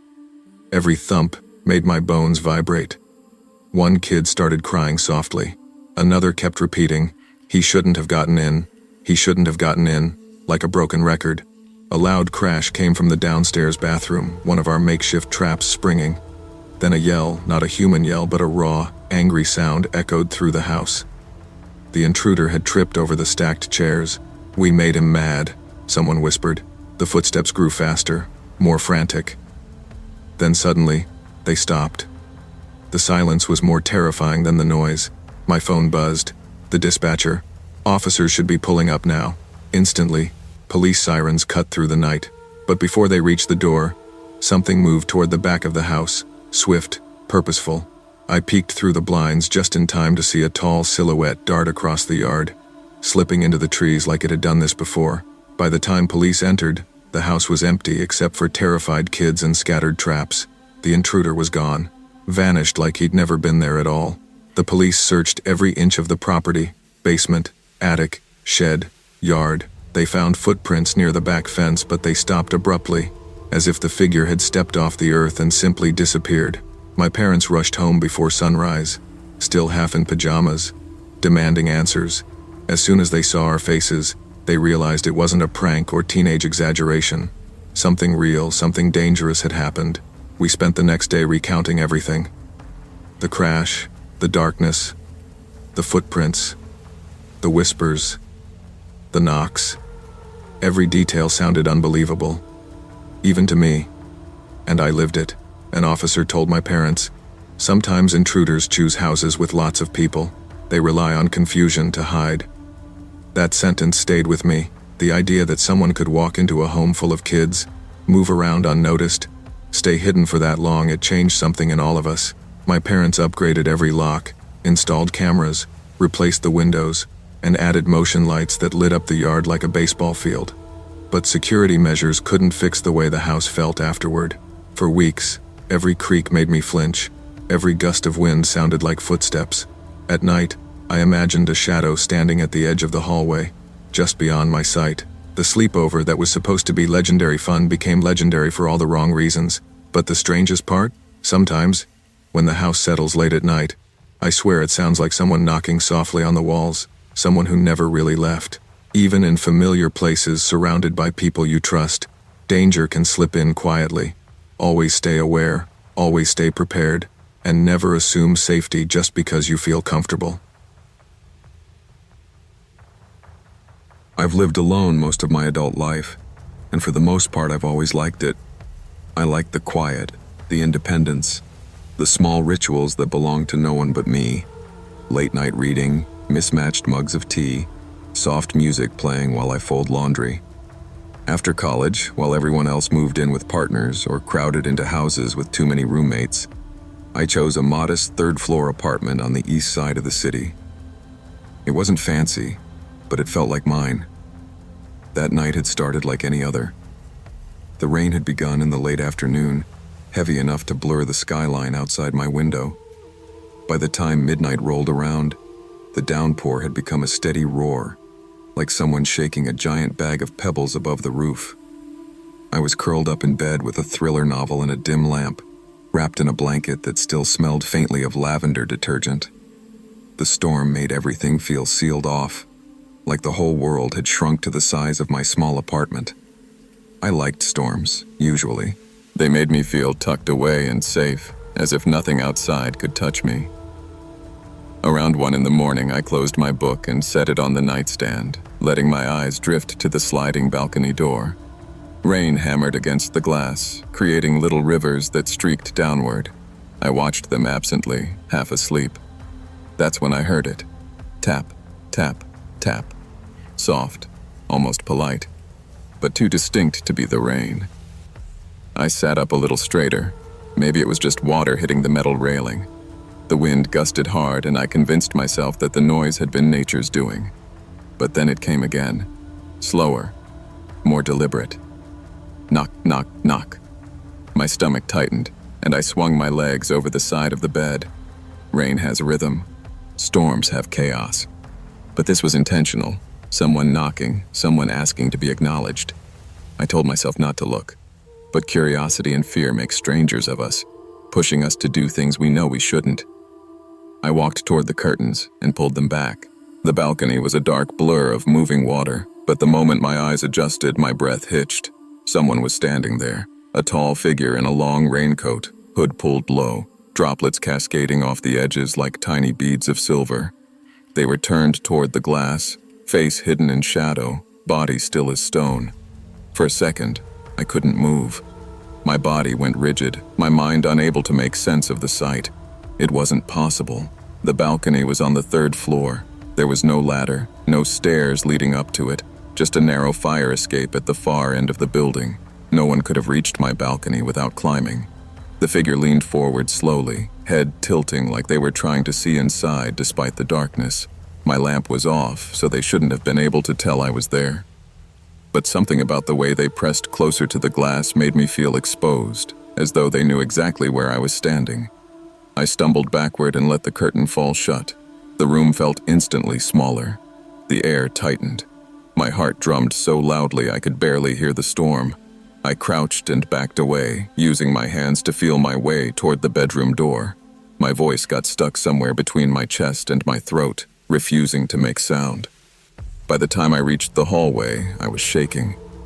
In the kitchen, I grabbed my phone off the counter. My hands were slick with sweat, my fingers clumsy. I started to dial. Then came the unmistakable sound of the balcony door sliding a few inches. Not a gust of wind, not the building settling. Someone was testing it. I froze with my thumb over the call button. I could hear the faint scrape of metal against metal, as if fingers were trying to coax the lock loose. Then, silence, followed by slow footsteps moving toward the living room window. The storm wasn't the thing I needed protection from anymore. I pressed myself against the kitchen counter, forcing myself to breathe quietly. Even through the thick glass of the living room window, I could hear the shift of footsteps, careful, deliberate, like the intruder was searching for another way in. Rain hammered everything in sight, but somehow their movements cut through the noise, clearer than they should have been. I slid to the floor, crawled behind the island counter, and finally forced my shaking hands to dial 911. I whispered to the dispatcher, barely daring to exhale. "There's someone on my balcony," I said. "I'm on the 3rd floor. They climbed up. They're checking the windows." "Stay on the line," she replied. Her voice was steady, practiced, grounding. "Officers are already in your area because of storm calls. They'll be there soon. Stay low. Do not approach the windows." A soft thud sounded from the far wall. I flinched. The footsteps had moved again, this time toward the fire escape. There was another window near it, narrow and old, one I always meant to get repaired but kept putting off. The thought that the latch might not hold made nausea rise in my throat. I crawled down the hallway to the coat closet and slipped inside, pulling the door almost shut. The dispatcher kept talking to me, asking questions, reassuring me that help was minutes away. Then I heard scraping, metal against metal. Someone was climbing the ladder just outside the fire escape window, boots slipping slightly against the rain-soaked rungs. I held the phone tight against my cheek, afraid the shaking of my body might make noise. "Please hurry," I whispered. I listened to each footstep as if it belonged to a nightmare I couldn't wake from. The rain pounded. The scraping grew louder. Then, nothing. No more footsteps, no more taps, no more scraping, just silence. A silence worse than any sound. I didn't move again until I heard the wail of sirens cutting through the storm. The officers had to buzz up through the main entrance, and I practically ran to let them in. There were 2 of them. A tall man with rain dripping off his jacket and a younger woman who kept her hand near her radio as she scanned the hallway. I was trembling so badly that one of them steadied me by the shoulder. "Where was the intruder last seen?" the woman asked. "The balcony, and then the fire escape." They moved quickly, checking my windows first. When they reached the balcony door, the man crouched down and pointed. "Fresh mud," he said. You don't usually get this much splatter unless someone's been climbing. I swallowed hard, feeling bile rise. They slid the door open, carefully, guns holstered but hands ready. The wind blew rain inside, cold and sharp. The balcony floor was a mess of puddles, but on the railing were 2 muddy footprints, clear, distinct, too big to be mine. "He came up from the alley," the woman officer murmured. "That's a long climb, even with the drainage pipes." Another officer arrived to search the alley below. Meanwhile, the first 2 checked the fire escape. The window near it was damp along the edges, as though someone had run their fingers along the frame. "Looks like he tried this one too," the man said. "Didn't get the latch open." My breath caught.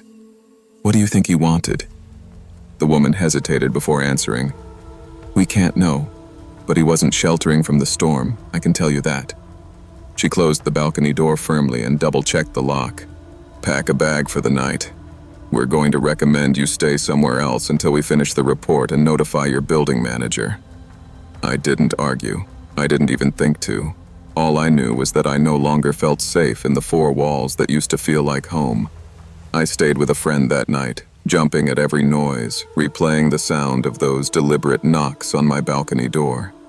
The storm eventually passed, leaving the city washed and quiet, but I felt like something inside me had been permanently rewired. 2 days later, my landlord called. The police